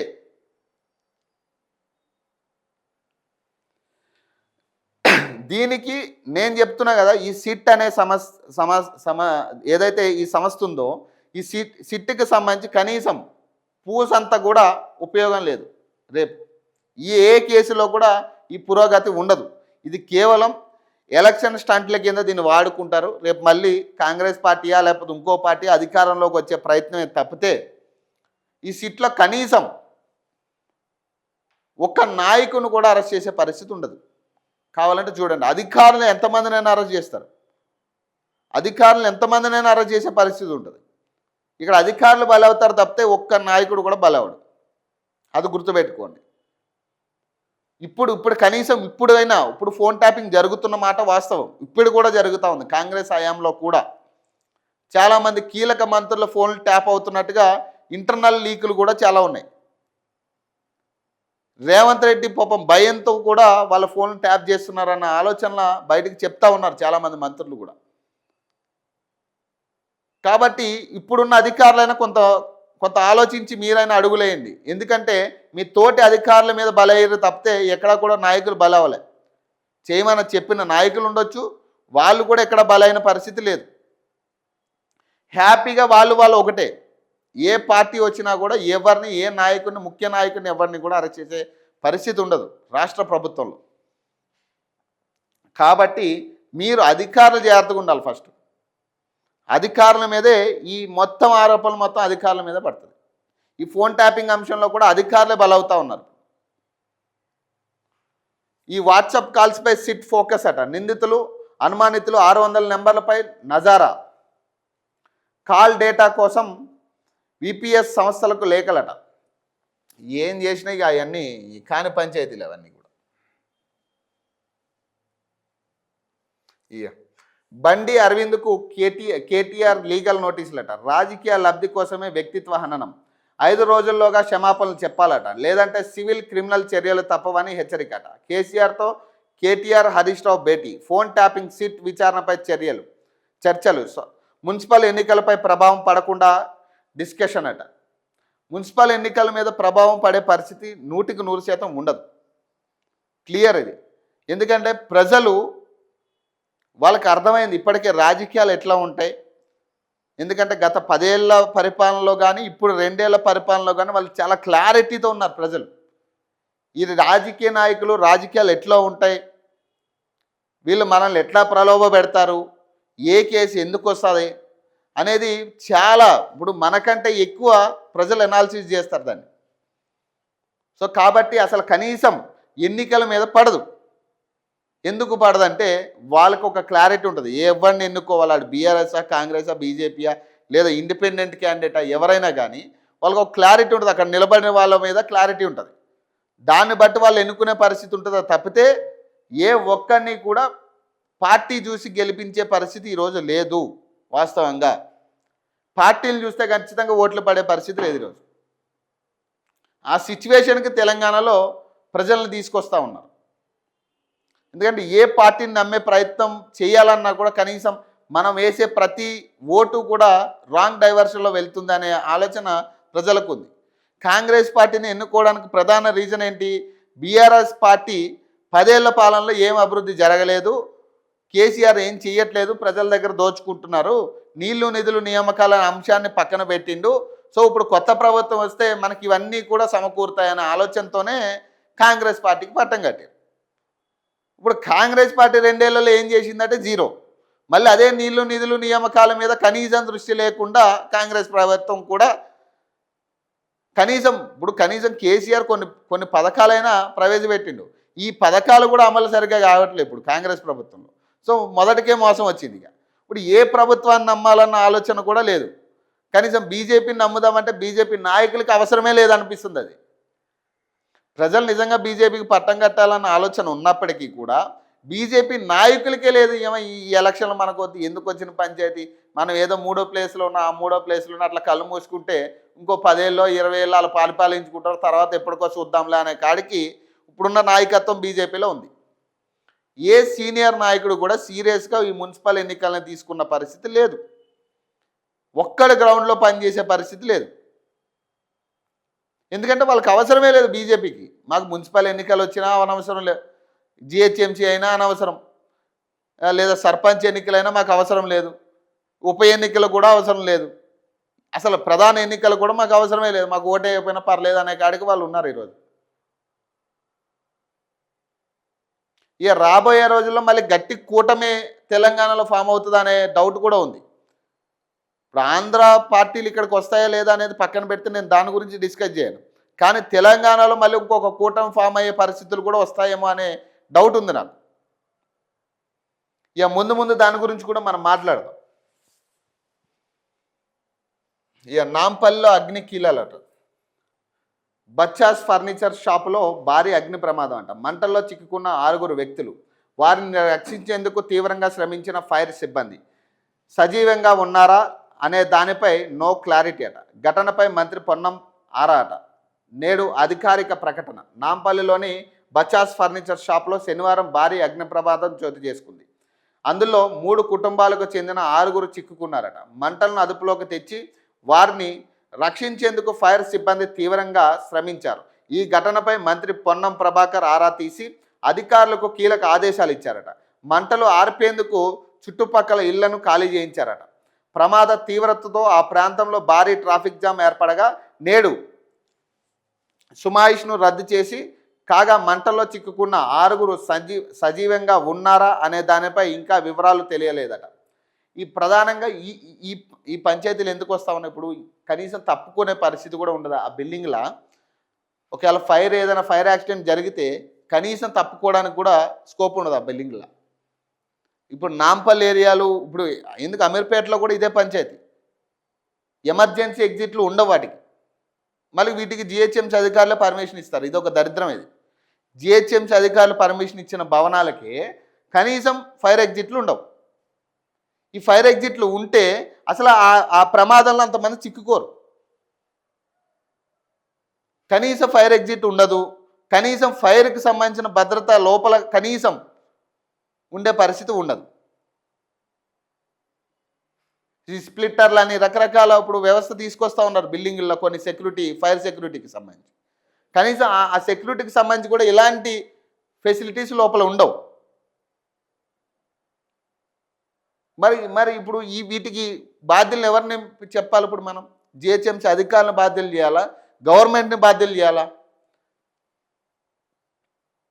ఇప్పుడు ఆ బిల్డింగ్ పర్మిషన్ ఎవరు ఇచ్చారు? అసలు అందులో ఫైర్ ఎగ్జిట్లు ఉన్నాయా లేవా? ఇప్పుడు ఫైర్ ఎగ్జిట్ ఇవ్వడానికి ఏమో పక్కనే భవనాలు ఉంటాయి, ఇరుకు సందుల్లా ఉంటుంది అది. నాంపల్లి ఇప్పుడు ఈ ఫర్నిచర్ ఏరియా మొత్తం కూడా పక్కనే ఆనుకుని ఉన్న భవనాలు ఉంటాయి. కానీ నిజంగా ఫైర్ ఎగ్జిట్ ఇచ్చినా ఎటెల్లాలో కూడా తెలియని పరిస్థితి. ఆ పక్క భవనంలోకైనా ఇవ్వాలి, లేదంటే ఇటు పక్క భవనంలోకైనా ఇవ్వాలి. కొన్ని వెనక్కి వెళ్దామంటే వెనక కూడా అదే బిల్డింగ్ ఉంటుంది. మరి వాటికి పర్మిషన్లు ఎట్లా ఇస్తూ ఉన్నారు జిహెచ్ఎంసీ అధికారులు? కనీస ఫైర్ ఎగ్జిట్ లేకుండా. మరి దీని బాధ్యులుగా ఖచ్చితంగా గవర్నమెంట్ని ఇన్వాల్వ్ చేయాలి. ఇట్లాంటి భవనాలు ఇంకెన్ని ఉన్నాయో కూడా మనం సర్వే చేసి వాటి పరిస్థితి కూడా, వాటికి కూడా కారకులు గవర్నమెంటే. జిహెచ్ఎంసీ అధికారులు లంచాలకి అట్రాక్ట్ అయ్యి ఈ పంచాయతీలన్నీ చేస్తూ ఉన్నారు. పాపం 6 అమాయకులు ఇప్పుడు వాళ్ళు నిన్నటి నుంచి ఆ అగ్నిగుండం మండుతానే ఉంది. అది అగ్నిమాపక సిబ్బంది నిన్నటి నుంచి చూస్తున్నారు దాన్ని. మరి 6 లోపల ఉన్నారా, లేదా బయటికి ఏమన్నా వాళ్ళు ఆ హడావుల్లో బయటికి ఏమన్నా వెళ్ళిపోయారా, లేదా వారి ప్లానాలతో ఉన్నారా లేదా అనేది తెలియాలి.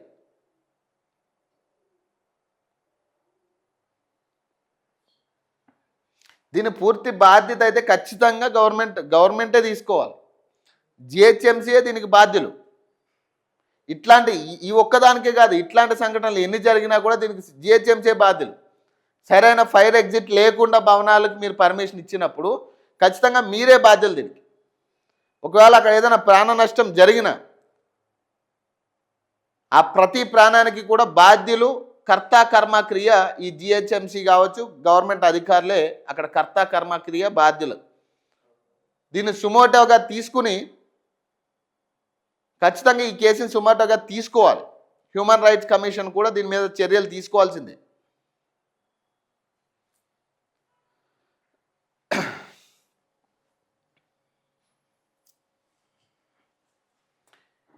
పూరాపోరుకు 100 కోట్లట. బ్యాలెట్ పత్రాల నుంచి భత్యాల చెల్లింపుల వరకు అట.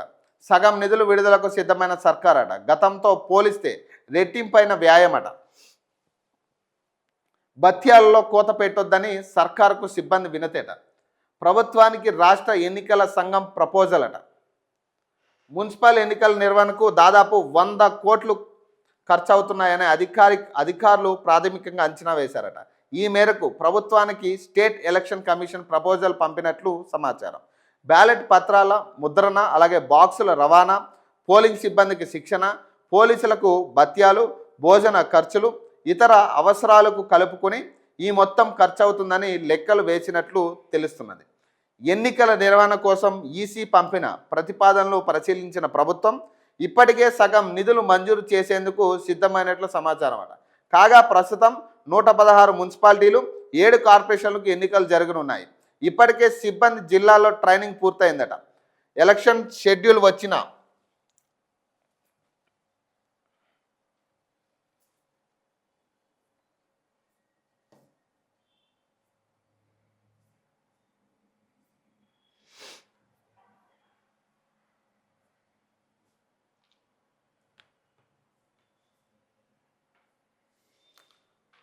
ఎలక్షన్ షెడ్యూల్ వచ్చిన తర్వాత 2వ దఫా శిక్షణ ఇవ్వనున్నారట. 2020లో మున్సిపల్ ఎన్నికల నిర్వహణకు దాదాపు 45 కోట్లు ఖర్చు చేశారు. కానీ ఇప్పుడు ఎన్నికల ఖర్చు డబల్ అవుతుందని ఈసీ ప్రాథమికంగా అంచనా వేసి ప్రపోజల్ పెట్టినట్లు తెలుస్తున్నది. అయితే మున్సిపల్ శాఖ తన బడ్జెట్లో ఎన్నికల నిర్వహణకు దాదాపు 90 కోట్లు కేటాయించినట్లు సమాచారం. ఆ నిధులు సరిపోకపోతే మరిన్ని నిధుల కోసం ప్రభుత్వానికి రిక్వెస్ట్ పెట్టాలని ఆ శాఖ భావిస్తున్నది. ఈ మధ్య జరిగిన పంచాయతీ ఎన్నికల సమయంలో భత్యాలు చెల్లించే విషయంలో క్షేత్రస్థాయి అధికారులు డ్యూటీలు చేసిన టీచర్లను ఇబ్బంది పెట్టినట్లు విమర్శలు వచ్చాయి. కొన్ని చోట్ల భత్యాల్లో కోతలు విధించారని ఫిర్యాదులు వచ్చాయి. దీంతో మున్సిపల్ ఎన్నికల్లో భత్యాల చెల్లింపులో పారదర్శకత పాటించేందుకు ఈసీ ఫోకస్ పెట్టాలని పోలింగ్ స్టాఫ్ కోరుతున్నారట.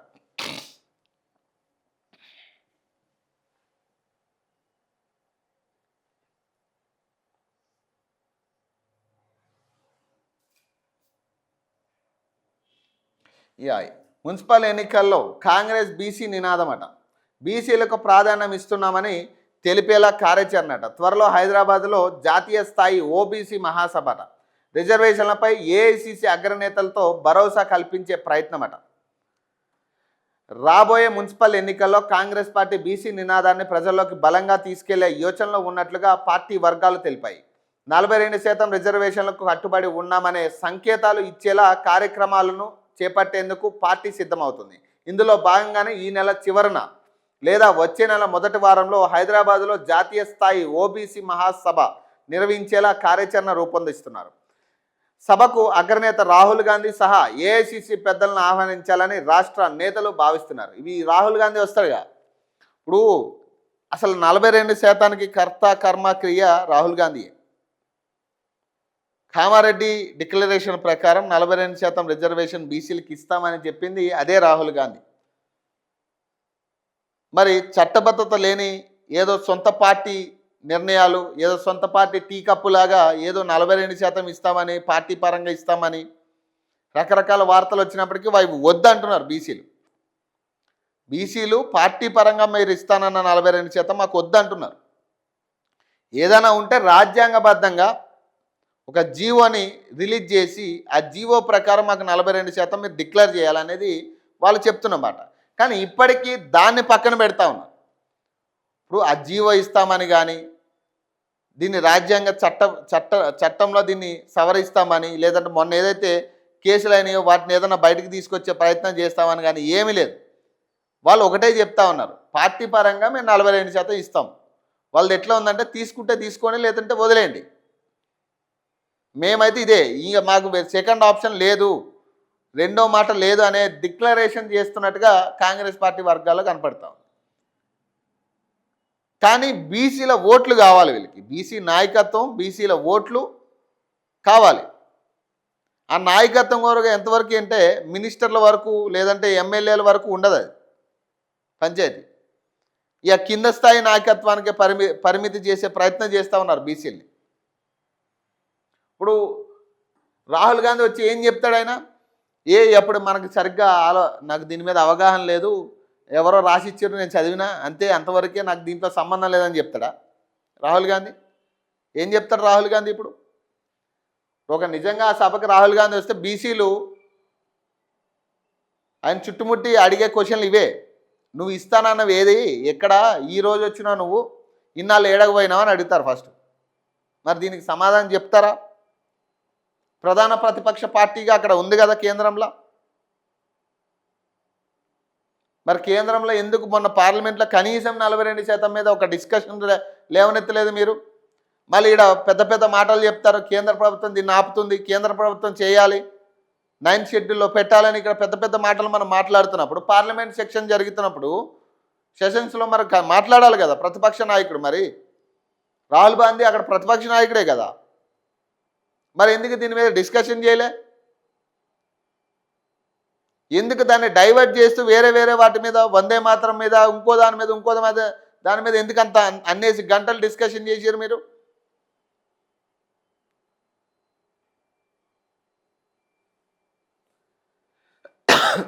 కనీస చిత్తశుద్ధి, బీసీలకు 42% ఇవ్వాలన్న చిత్తశుద్ధి కాంగ్రెస్ పార్టీకి లేదు, ఇది క్లియర్. దయచేసి బీసీలకు ఒకటే నేను చెప్పేది, ఇది ఇప్పట్లో కాదుగా 40% అనేది లేదు కదా, ఒక కలగా. అవసరమైతే 50% బీసీలు పోటీలో ఉండండి, పార్టీలకు అతీతంగా నెగ్గించుకోండి, సత్తా చాటండి, అంతవరకే. ఇప్పుడు మొన్న లోకల్ బాడీ ఎన్నికల్లో, సర్పంచ్ ఎన్నికల్లో చూసాం, 52% బీసీలు గెలిచిరు. సో అట్లా ప్రతి ఎన్నికలో ఇక మనం స్వచ్ఛందంగా పోరాడాల్సిన అవసరమే ఉంది తప్పితే పార్టీలు ఏదో మనకు పీకి పొడుస్తాయనేది కష్టం. ఇక 42% ఎవడు మాట్లాడు, అసలు ఆ 42% అంశమే ఈరోజు ఏ పార్టీ మాట్లాడట్లేదు, వదిలేసినాయి, అన్ని పార్టీలు వదిలేసినాయి. సో ఈ పార్టీల పరంగా మనకు న్యాయం జరిగిద్ది అనేది కాదు, ఒక కళ, ఇది క్లియర్.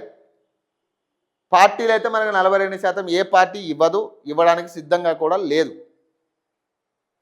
సో స్వచ్ఛందంగా మనం పోరాడాల్సిన అంశాలే తప్పితే ఇక్కడ బీసీలందరూ కూడా ఏకమై పోటీకి దిగాల్సిన పరిస్థితులు ఉన్నాయి. మున్సిపల్ ఎన్నికల పార్టీల గుర్తులతో జరుగుతున్నందున పార్టీ పరంగా బీసీలకు 42% సీట్లు కేటాయించి ప్రత్యర్థి పార్టీలకు సవాలు విసిరే విధంగా వ్యూహ రచన చేయాలని రాష్ట్ర నాయకులు భావిస్తున్నారు. 2029 ఎన్నికల్లో పార్టీ గెలిచి రాహుల్ గాంధీ ప్రధాని అయితేనే రిజర్వేషన్లపై న్యాయం జరుగుతుందన్న అంశాన్ని ప్రజల్లోకి తీసుకెళ్లే యోచనలో ఉన్నారట. ఎవరు రాహుల్ గాంధీ ప్రధాని అవుతాడా? కనీస క్వాలిటీలు ఉన్నాయా రాహుల్ గాంధీకి? ఇక ప్రియాంక గాంధీ చాలా మేలు రాహుల్ గాంధీ కంటే. ఈ రాహుల్ గాంధీ భజన వదిలేస్తేనే బెటర్ కాంగ్రెస్కి. ఈ రాహుల్ గాంధీ భజన చేసే కొద్దీ ఇంకా డ్యామేజ్ జరుగుతుంది తప్పితే ఎక్కడా కూడా దానివల్ల ప్లస్ జరిగే పరిస్థితి లేదు. ఇక ప్రియాంక గాంధీ చాలా బెటర్ రాహుల్ గాంధీ కంటే. మాట్లాడే విధానంలో కానీ, ఒక అంశాన్ని లేవనెత్తే విధానంలో కానీ ప్రియాంక గాంధీ చాలా బెటర్ రాహుల్ గాంధీ కంటే. చాలా వరకు రాహుల్ గాంధీ వల్లే పార్టీకి గతి ఈరోజు. ఈ ఆయన నేతృత్వంలో ఆయన తప్పించే ప్రయత్నం చేస్తే తప్పితే, ఆయన తప్పించి పక్కన పెట్టే ప్రయత్నం చేస్తే తప్పితే, ప్రియాంక గాంధీని ముందు పెట్టగలిగితే గనక ఖచ్చితంగా అధికారంలోకి వచ్చే పరిస్థితి పక్కన పెడితే కనీసం డిపాజిట్లైనా వచ్చే పరిస్థితి ఉంటుంది రాబోయే 2029 ఎన్నికల్లో. అంతే తప్పితే రాహుల్ గాంధీ ప్రధానమంత్రి అనేది ఎవడు ఊహించుకోలేడు కూడా. ఫస్ట్ కష్టం అది. ఇక ఆయన ప్రధానమంత్రి అయితేనే ఈ 42% రిజర్వేషన్ సాధ్యమంటే ఇక 42% రిజర్వేషన్ లేనట్టు ఇక కంప్లీట్గా ఇక దాన్ని మర్చిపోండి అని వాళ్ళు చెప్పకనే చెప్తా ఉన్నారు ఇప్పుడు కాంగ్రెస్ వర్గాలు. ఇక మా రాహుల్ గాంధీని ప్రధానమంత్రి చేయండి అంటే ప్రధానమంత్రి చేయడానికి ఎవ్వరూ సిద్ధంగా లేరు. ఇటీవల జరిగిన ఓబీసీ సమావేశంలో టీపీసీసీ చీఫ్ మహేష్ కుమార్ గౌడ్ సైతం ఇదే విషయాన్ని చెప్పారట. బీసీలకు తమ పార్టీ పెద్దపీట వేస్తుందని, టీపీసీసీ కార్యవర్గంలో 50% బీసీలకు, ఉపాధ్యక్షులు 68%, జనరల్ సెక్రటరీలో 70%, డీసీసీ చీఫ్ల భర్తీలో 17 జిల్లాల్లో బీసీలకు నియమించామని వెల్లడించారట. అలాగే రాబోయే మున్సిపల్ ఎన్నికల్లో పార్టీ కోసం అంకిత భావంతో పనిచేసిన బీసీ వర్గాల నేతలకు ప్రాధాన్యం ఇవ్వాలని పార్టీ భావిస్తుందని చెప్పారట. ఇక వాళ్ళు క్లారిటీగా ఉన్నారబ్బా. కాంగ్రెస్ వర్గాల్లో చాలా క్లారిటీ ఉన్నారు ఈరోజు. బీసీలకి 42% ఇవ్వాలా వద్దా అనే దాని మీద చాలా క్లారిటీ ఉంది వాళ్ళకి. ఇవన్నీ కూడా కావాలనే గేమ్ ఇదంతా. ఈ కోర్టు కేసులు, జీవోలు, 9 షెడ్యూలు ఇవన్నీ కూడా గేమ్ ఇది. వాళ్ళకి చాలా క్లారిటీ ఉంది. రాహుల్ గాంధీ ఎట్లాగో ప్రధానమంత్రి కాడు కాబట్టి ఆ బీసీల నినాదం అంతా కూడా అట్లా అడుగంటి పోయే పరిస్థితి. వాళ్ళ మాట ఎవడు వినడు. ఇక అయిపోయింది పంచాయతీ అనే కాడికి వాళ్ళు క్లారిటీ ఇస్తూ ఉన్నారు. ఇక మేమేం చేయలేము, మేము పార్టీ పరంగా చేయాలనుకున్నా కూడా ఇది కాని పని, కేంద్ర ప్రభుత్వం మాకు సపోర్ట్ చేయట్లేదని వీళ్ళు క్లియర్గా ఓపెన్గా చెప్తా ఉన్నారు. కాబట్టి బీసీలందరూ ఇప్పటికైనా మేల్కొని ఇక పార్టీలను అడగడం పక్కన పెట్టండి. ఇక పార్టీలకి ఎదురు తిరిగి పోరాడే పరిస్థితే రావాలి. ఇక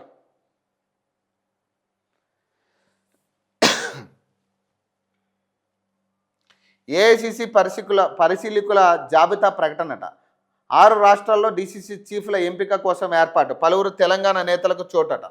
బీహార్, ఉత్తరప్రదేశ్, గోవా, నాగాలాండ్, మణిపూర్, మేఘాలయ రాష్ట్రాల్లో డీసీసీ అధ్యక్షుల నియామకానికి కాంగ్రెస్ పార్టీ ఏఐసిసి పరిశీలకులను ప్రకటించింది. ఈ మేరకు శనివారం పార్టీ ప్రధాన కార్యదర్శి కేసీ వేణుగోపాల్ ప్రకటనను విడుదల చేశారు. సంఘటన్ సృజన్ అభినయన్ పేరిట పార్టీ ఈ నియామకాలకు చేపట్టింది. తెలంగాణకు చెందిన నేత హర్కర్ వేణుగోపాల్కు మణిపూర్ రాష్ట్ర జాబితాలో చోటు లభించింది. ఆయనతో పాటు మేఘాలయ పరిశీలకుల జాబితాలో రాష్ట్ర నేతలు బెలియా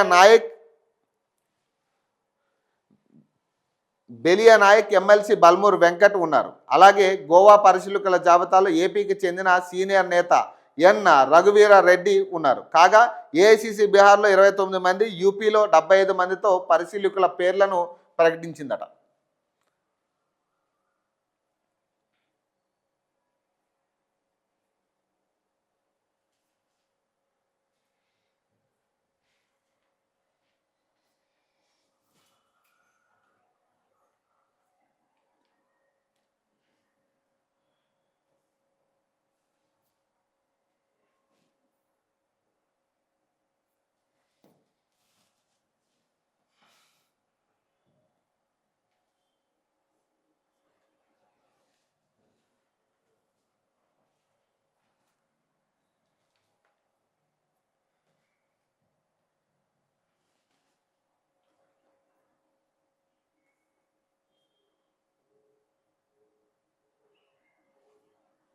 ఇక 15 కోట్ల పాస్వర్డ్లు లీక్ అట.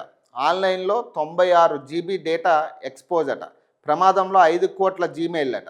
2 కోట్ల ఫేస్బుక్, ఇన్స్టాగ్రామ్ ఖాతాలట. సైబర్ సెక్యూరిటీ రీసెర్చ్ హెచ్చరికట. 15 కోట్ల పాస్వర్డ్లు లీక్ అయినాయి అట. ఎట్లా లీక్ అయినాయి ఇవన్నీ?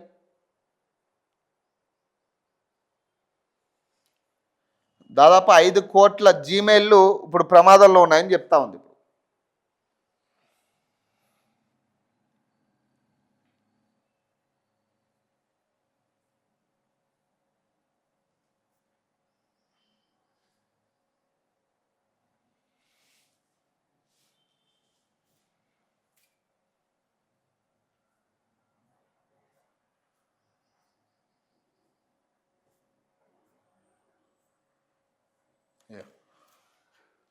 డిజిటల్ ప్రపంచంలో యూజర్ నేమ్లు పాస్వర్డ్లు ఎంత ముఖ్యమో అందరికీ తెలిసిందే. అలాంటి సుమారు 15 కోట్ల పాస్వర్డ్లు ఆన్లైన్లో లీక్ అయ్యాయట. ఈ విషయాన్ని తాజాగా సైబర్ సెక్యూరిటీ పరిశోధకులు గుర్తించారు. ఈ సమాచారం తప్పుడు వ్యక్తులకు చేరితే చాలా ప్రమాదకరంగా మారుతుందని నిపుణులు హెచ్చరిస్తున్నారట. ఈ పాస్వర్డ్లు ఉన్న డేటా బేస్ పబ్లిక్గా ఎక్స్పోజ్ అయినట్లు పరిశోధకులు గుర్తించారట. దీనిలో 14,94,04,754 యూనిక్ లాగిన్లు పాస్వర్డ్లు ఉన్నాయి. మొత్తం 96 GB డేటా ఈ డేటాబేస్లో ఉన్నట్లు సమాచారం అట. ఈమెయిల్లు, యూజర్ నేమ్స్, పాస్వర్డ్లు, లాగిన్ లేదా ఆథరైజేషన్ యుఆర్ఎల్ లింకులు యూఆర్ఎల్ లింకులు ఈ డేటాబేస్లో ఉన్నట్లు ప్రముఖ విపిఎన్ సంస్థ ఎక్స్ప్రెస్ విపిఎన్ వెల్లడించిందట. ఇదంతా సైబర్ నేరగాళ్ళు సేకరించి దాచుకున్న డేటా అయ్యుండొచ్చని పరిశోధకులు భావిస్తున్నారట. ఈ ఎక్స్పోజ్ అయిన డేటాబేస్లో 4.8 కోట్లకు పైగా జీమెయిల్ వివరాలు, 40 లక్షల యాహూ అకౌంట్ డేటా, అలాగే 15 లక్షల అవుట్లుక్ ఖాతాలు, 9 లక్షల ఐక్లౌడ్, 14 లక్షల .edu, 1.7 కోట్ల ఫేస్బుక్ ఖాతాలు, 65 లక్షల ఇన్స్టాగ్రామ్, 7.8 లక్షల టిక్టాక్, 34 లక్షలకు పైగా నెట్ఫ్లిక్స్ ఖాతాలు, లక్ష అయితే ఓన్లీ ఫ్యాన్స్ అకౌంట్లు ఉన్నాయట. 4.2 లక్షల బీనన్స్ అకౌంట్లు వివరాలు ఉన్నట్లు పరిశోధకులు తెలియజేశారట. ఇవి కాక ఇతర వెబ్సైట్లు, కంపెనీల ఖాతాలు, ఆథరైజేషన్ యూఆర్ఎల్ వివరాలు, ఉద్యోగుల లాగిన్ వివరాలు వంటి డేటా కూడా ఉన్నట్లు తెలుస్తుంది. ఈ డేటా లీక్ అవడంతో ఈ ఖాతాలన్నీ ప్రమాదంలో పడినట్లు పరిశోధనలో చెప్తున్నారట. ఇవన్నీ ఎట్లా లీక్ అయినాయి అనే దాని మీద ఒక్కసారి మనం వెనక్కి వెళ్తే, ఈ ఐబొమ్మ రవి అరెస్ట్ తర్వాత ఐబొమ్మ రవికి అంతకంటే ముందు కొంతమంది ఈ పైరసీ చేసేవాళ్ళని అరెస్ట్ చేశారు ఒక వెబ్సైట్కి సంబంధించి. వీళ్ళందరూ కూడా ఇతర దేశాల్లో వీళ్ళ డేటాబేస్ పెట్టుకున్నారు. ఐబొమ్మ రవి కూడా వేరే దేశంలో, వేరే కంట్రీలో ఆయన డేటాబేస్ పెట్టుకున్నాడు. ఇక్కడ కొన్ని అనుమానాలు వచ్చినాయి. ఏదైతే ఈయన ఏదైతే ఆన్లైన్ బెట్టింగ్ యాప్స్ కానీ గేమింగ్ యాప్స్కి సహకరించిండు, ఈ డేటా మొత్తం కూడా వాళ్ళకి ట్రాన్స్ఫర్ అవుతా ఉన్నాయి. మనం సినిమా ఏదైతే డౌన్లోడ్ చేద్దామని క్లిక్ చేసామో వెంటనే మన డేటా, మన యూఆర్ఎల్ మొత్తం వాళ్ళకి వెళ్తుంది. ఈ డేటాని ఎట్లా ఉపయోగిస్తారో తెలియదు. దాదాపు 50 లక్షల మంది డేటా ఇప్పటికే చోరీ అయిందని మనం వార్తల్లో చూసాం. సో ఇదేదైతే 15 కోట్ల పాస్వర్డ్లు లీక్ అవడానికి ప్రధాన కారణం అక్కడే బీజం పడిందేమో అని నా డౌట్. ఈ ఐబొమ్మ రవినా లేకపోతే అంతకుముందు అరెస్ట్ అయిన వాళ్ళ నేను వాళ్ళ మీద ఈ నేరం మోపట్లే, కానీ వాళ్ళ ప్రమేయంతోనే ఇవన్నీ కూడా ట్రాన్స్ఫర్ అయినాయి అనేది నా డౌట్. ఈ ఐక్లౌడ్లు కావచ్చు, నెట్ఫ్లిక్స్ అకౌంట్లు కావచ్చు, జీమెయిల్స్ కావచ్చు, అవుట్లుక్ కావచ్చు, ఎవరి ఫోన్లో ఏ లాగిన్ అయితే దానికి సంబంధించిన పూర్తి పాస్వర్డ్లు, జీమెయిల్ అకౌంట్స్ మొత్తం అన్నీ కూడా ట్రాన్స్ఫర్ అయ్యే ఛాన్స్ ఉంది. కాబట్టి ఖచ్చితంగా దీని మీద సైబర్ సెక్యూరిటీ ఫోకస్ చేస్తే చాలా బెటర్ అని నా ఉద్దేశం.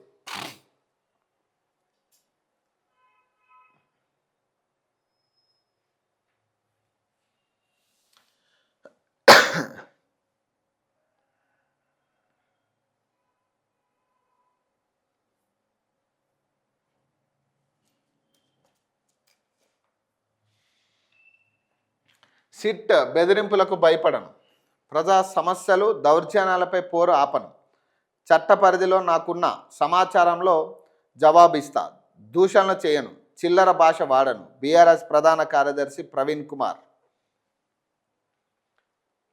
ప్రజా సమస్యలు, పాలకుల దౌర్జన్యాలపై గొంతెత్తడం నా హక్కు. సిట్ బెదిరింపులు, నోటీసులకు ఎట్టి పరిస్థితుల్లో భయపడనట.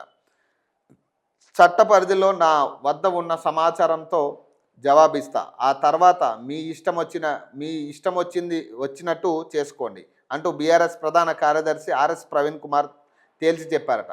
ఎవరిపైన వ్యక్తిగత దూషణలు చేయను, చిల్లర భాషను వాడను, వాస్తవాలు దాచను, దౌర్జన్యాలకు వ్యతిరేకంగా పోరాడడం ఆపను అని కుండబద్దలు కొట్టినట్టుగా స్పష్టం చేశారట.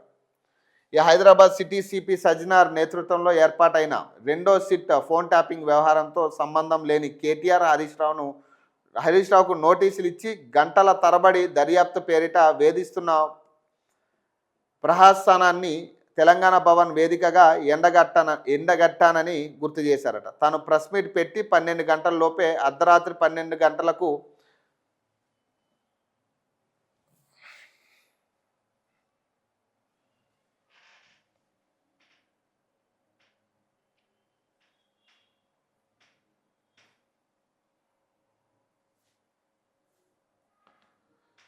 ఇంటికి వచ్చి సిట్ పోలీసులు తనకు నోటీసులు ఇచ్చారని తెలిపారట.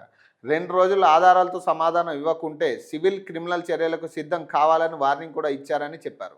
మొన్న ప్రెస్ మీట్లో చెప్పిన అంశాలపై మరోసారి స్పష్టత ఇస్తున్నానని, ఈ మేరకు శనివారం మీడియాకు ఓ ప్రకటన విడుదల చేశారట. దేశ రక్షణ, అంతర్గత భద్రత, వ్యవస్థీకృత నేతలకు అడ్డుకట్ట వేసేందుకు టెలిఫోన్ ట్యాపింగ్ చేయడం నేరం కాదని చట్టమే చెప్పిందని తెలిపారు. దీనికి అనేక మార్గదర్శకాలు ఉన్నాయని, అనేక మంది అధికారులు వివిధ స్థాయిలో పర్యవేక్షిస్తారని, ఈ వ్యవహారం ఒక్క అధికారితో అయ్యే పని కాదని తేల్చి చెప్పారు. ఇదే విషయాన్ని గతంలో మాజీ ప్రధాని మన్మోహన్ సింగ్ చెప్పారని గుర్తు చేశారు. సీఎం రేవంత్ రెడ్డి సైతం ఫోన్ ట్యాపింగ్ చేయడం మామూలేనని ఢిల్లీలో చెప్పినట్టు వార్తలు వస్తున్నాయి. అలాంటప్పుడు సిట్ దర్యాప్తు ఎందుకు అనేదే తన ప్రశ్న అని పేర్కొన్నారట. తాను సిట్ చీఫ్ సజ్జనార్పై ఆంధ్రప్రదేశ్లో నమోదైన కేసులపై మరో సిట్ వేయాలని డిమాండ్ చేసినట్టు నోటీసులో ఉన్న విషయం వాస్తవానికి విరుద్ధమని ఆర్ఎస్ ప్రవీణ్ కుమార్ ఆ ప్రకటనలో కొట్టిపారేశారు. తాను చెప్పింది 2015లో ఓటుకు నోటు కేసులో లైవ్ కెమెరాలో అప్పటి టీడీపీ ఎమ్మెల్యే, ప్రస్తుత తెలంగాణ సీఎం రేవంత్ రెడ్డి అడ్డంగా దొరికిన తర్వాత ఏపీ నాయకుల ఫోన్లు తెలంగాణ ప్రభుత్వం ఇంటెలిజెన్స్ అధికారులు ట్యాప్ చేశారని, అదే ఏడాది జూన్లో ఆంధ్రప్రదేశ్లోని వివిధ ఠాణాల్లో తెలంగాణ ఫోన్ ట్యాపింగ్ వ్యవహారంపై కేసులు నమోదైనట్టు పత్రికలో వార్తలు వచ్చాయని తెలిపారు. అప్పుడు ఆంధ్రాలో కూడా ఓ సిట్ ఏర్పాటు చేశారని, ఫోన్ ట్యాపింగ్ ఆరోపణలు ఎదుర్కొన్న సమయంలో సజ్జనార్ తెలంగాణ ఇంటెలిజెన్స్ విభాగంలో అధికారిగా పనిచేశారనే అవగాహన ఉన్నదని తెలిపారు. అందుకే ఆయన అప్పుడు ఫోన్ ట్యాపింగ్ వ్యవహారంపై వేసిన రెండో సిట్కు చీఫ్గా ఉండడం సమంజసం కాదని తన అభిప్రాయం చెప్పానని స్పష్టం చేశారు. ఇది రాజ్యాంగం కల్పించిన హక్కు అని, ప్రతిపక్ష పార్టీలోని నేతగా మరుగున పడిన ఈ విషయాలను ప్రజల ముందుకు తీసుకురావాల్సిన కనీస బాధ్యత తనపై ఉందని పేర్కొన్నారు. ఇది మీకు నచ్చకుంటే వివరణ ఇవ్వడానికి సూచించారు. రేవంత్ రెడ్డి సర్కార్ ప్రతీకార పాలనలో తాము ముమ్మాటికి బాధ్యులమని, ఈ ప్రభుత్వ హయాంలోనే కేటీఆర్, హరీష్ రావు సహా అనేక మంది బీఆర్ఎస్ నేతల వ్యక్తిత్వ హననానికి గురైన విషయాన్ని తెలంగాణ సమాజం ముందుంచానని ఆర్ఎస్ ప్రవీణ్ కుమార్ తెలిపారు. ఈ వ్యవహారంలో నిందితులపై ఎన్నిసార్లు ఫిర్యాదు చేసినా పోలీసులు ఎందుకు చర్యలు తీసుకోలేదనే విషయం ప్రస్తావించానని పేర్కొన్నారు. ప్రజల గొంతుకుగా నిలిచిన ప్రతిపక్ష బీఆర్ఎస్పై ప్రభుత్వ అణచివేతకు వ్యతిరేకంగా పోరాటం ఆగదని, సిట్ నోటీసులకు అదిరేది లేదని తేల్చి చెప్పారట. రేవంత్ రెడ్డి ప్రభుత్వం చేస్తున్న ఫోన్ ట్యాపింగ్పై నేను ఫిర్యాదు చేసినప్పటికీ ఆయనకు పోలీసులు ఎందుకు నోటీసులు ఇవ్వలేదు, నాకు అక్నాలెడ్జ్మెంట్ కార్డు కూడా ఇవ్వలేదు ఎందుకు అని ప్రశ్నించారు. కేవలం బీఆర్ఎస్ నాయకులకు ఇచ్చే నోటీసులపై పోలీసులు ఆగమేఘాలపై రావడం, మీడియాకు లీకులు ఇవ్వడం, ప్రభుత్వాన్ని ప్రశ్నించిన వర్కింగ్ జర్నలిస్టులు, సోషల్ మీడియా యాక్టివిస్టులను విచ్చలవిడిగా అరెస్టులు చేయడం, 4 గోడల మధ్య జరగాల్సిన దర్యాప్తుపై గాంధీ భవన్లో కాంగ్రెస్ నేతలు నిత్యం లైవ్ కామెంటరీ ఇవ్వడం దేనికి సంకేతం అంటూ ప్రశ్నించారు.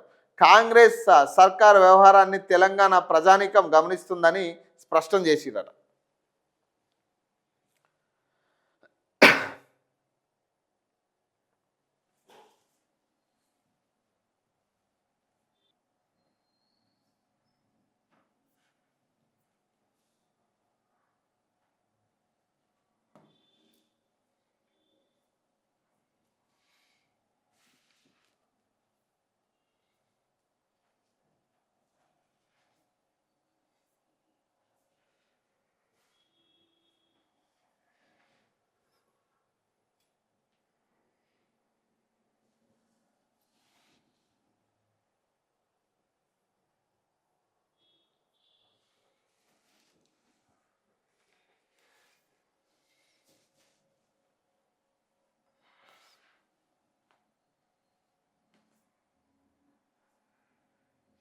ఇక గంజాయి స్మగ్లర్ల ఘాతుకం. ఎక్సైజ్ మహిళా కానిస్టేబుల్ను కారుతో ఢీకొట్టిన దుండగులట. ప్రాణాపాయ స్థితిలో సౌమ్య. నిజామాబాద్లో ఘటనట.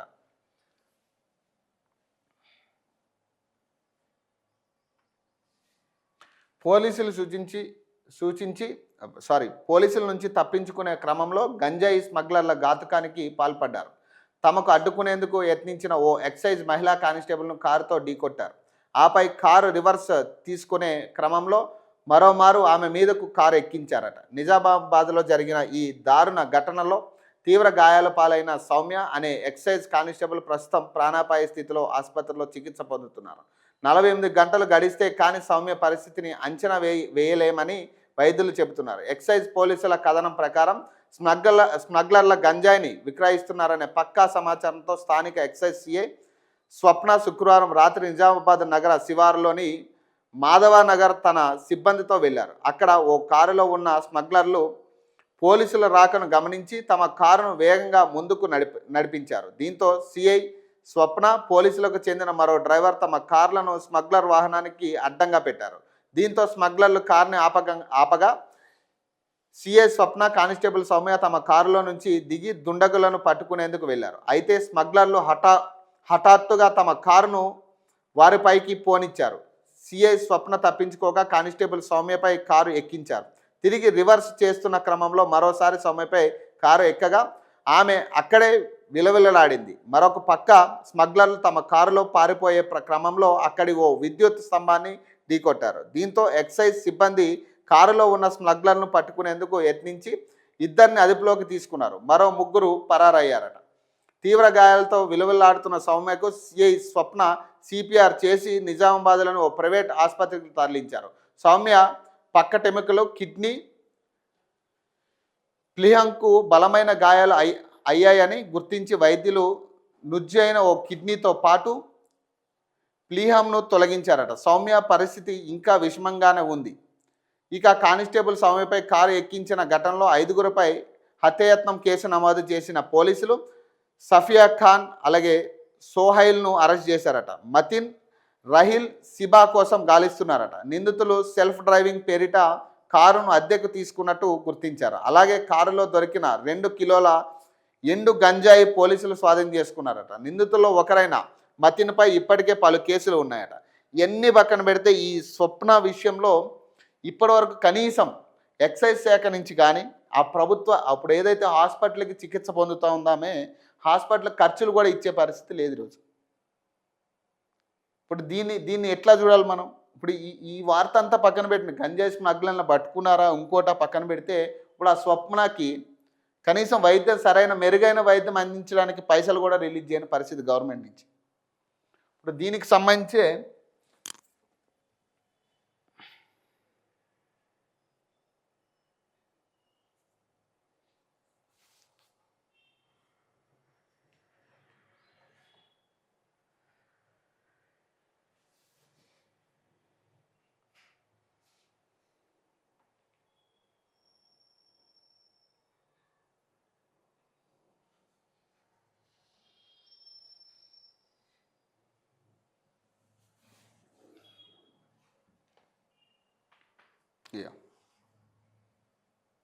కారులో గంజాయి తరలిస్తున్న ముఠాను అడ్డుకునే ప్రయత్నం చేసిన మహిళా కానిస్టేబుల్ సౌమ్యను ఢీకొట్టిన గంజాయి గ్యాంగ్. సౌమ్య కడుపు మీద నుండి వెళ్లిన కారు తీవ్ర గాయాల పాలైన సౌమ్యను ఆసుపత్రికి తరలించి గంజాయి ముఠాను అరెస్ట్ చేసిన పోలీసులు. కానిస్టేబుల్ సౌమ్య పరిస్థితి విషమంగా ఉండడంతో హైదరాబాద్ తరలింపు. ప్రస్తుతం వెంటిలేటర్పై ఉన్న సౌమ్య. కానిస్టేబుల్ సౌమ్య ఆర్థిక పరిస్థితి బాగాలేకపోవడంతో ఆసుపత్రిలో బిల్లులు చెల్లించలేక ఇబ్బందులు పడుతున్న కుటుంబ సభ్యులు. కనీసం ప్రభుత్వం కూడా సాయం చేయకపోవడంతో దీన స్థితిలో సాయం కోసం ఎదురు చూస్తున్న కుటుంబ సభ్యులట. అయితే ఎక్సైజ్ సిఐ స్వప్నకు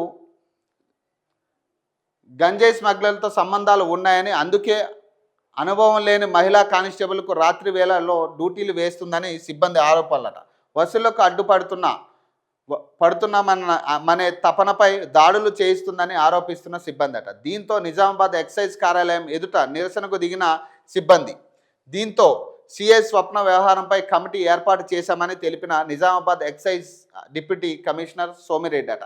కమిటీ నివేదిక వచ్చిన అనంతరం శాఖపరమైన చర్యలు తీసుకుంటామని స్పష్టం చేసిరట. ఇగో వీళ్ళిద్దరు ఎక్కించింది. ఇప్పుడు అక్కడ అధికారులందరూ కూడా ధర్నాలు చేస్తూ ఉన్నారు.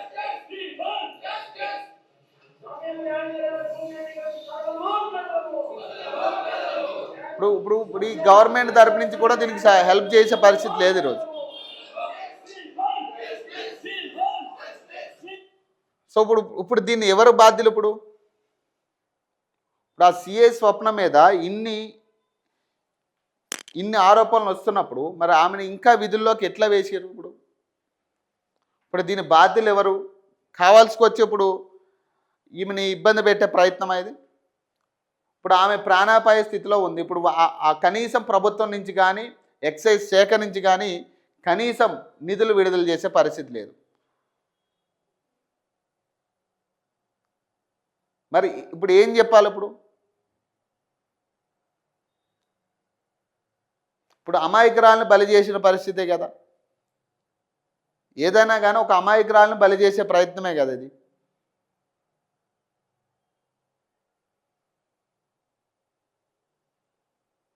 ఇంత దారుణమైన సిచ్యువేషన్స్ వస్తున్నాయి. అధికారుల దగ్గర ఇంత ఘోరమైన సిచ్యువేషన్స్ ఉన్నాయి. కావాలని అమాయకులు బలి చేసే ప్రయత్నమే ఇది క్లియర్గా. ఇప్పుడు ఆమె సిఐకి వాళ్ళ గంజాయి స్మగ్లర్లకి ఏమైనా లింక్ ఉందా లేదా అనేది పక్కన పెడితే ఫస్ట్ ఇప్పుడు ఆ కమిటీ నిగ్గు తేలుస్తుంది కదా. ఇప్పుడు దానికి సంబంధించిన ఆధారాలు బయట పెట్టే ప్రయత్నం ఉంటుంది. ఇప్పుడు దీని మీద ఆల్రెడీ సిబ్బంది కూడా ధర్నాలు చేస్తూ ఉన్నారు.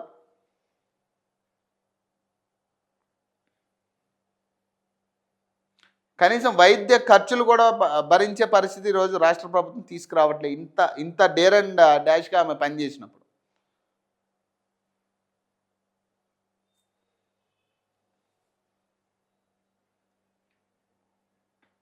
ఇప్పుడు ఆ సౌమ్యకి ఎవరు న్యాయం చేయాలి? ఇప్పుడు ఆర్థిక పరిస్థితి బాగోలేక కనీసం హాస్పిటల్ బిల్లులు కూడా చెల్లించే పరిస్థితిలో కుటుంబ సభ్యులు లేరు.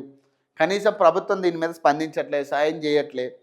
కనీసం పోనీ ఎక్సైజ్ శాఖ నుంచి ఏమన్నా చేస్తున్నారంటే అది లేదు.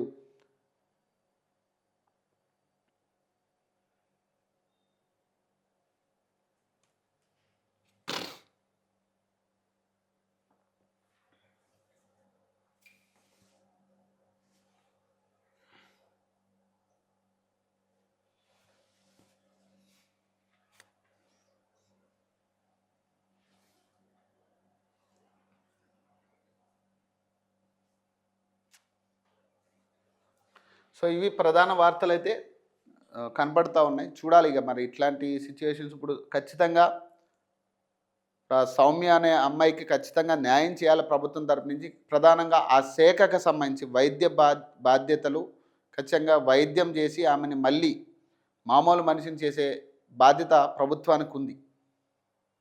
సో అలాగే ఆ సిఐ స్వప్న మీద కూడా ఖచ్చితంగా కఠిన చర్యలు, ఒకవేళ ఇది ప్రూవ్ అయితే కఠిన చర్యలు తీసుకోవాలని ఖచ్చితంగా ఓకే టీవీ తరపు నుంచి మేము కూడా కోరుకుంటున్నాం. సో మరిన్ని అప్డేట్స్ కోసం చూస్తూనే ఉండండి ఓకే టీవీ.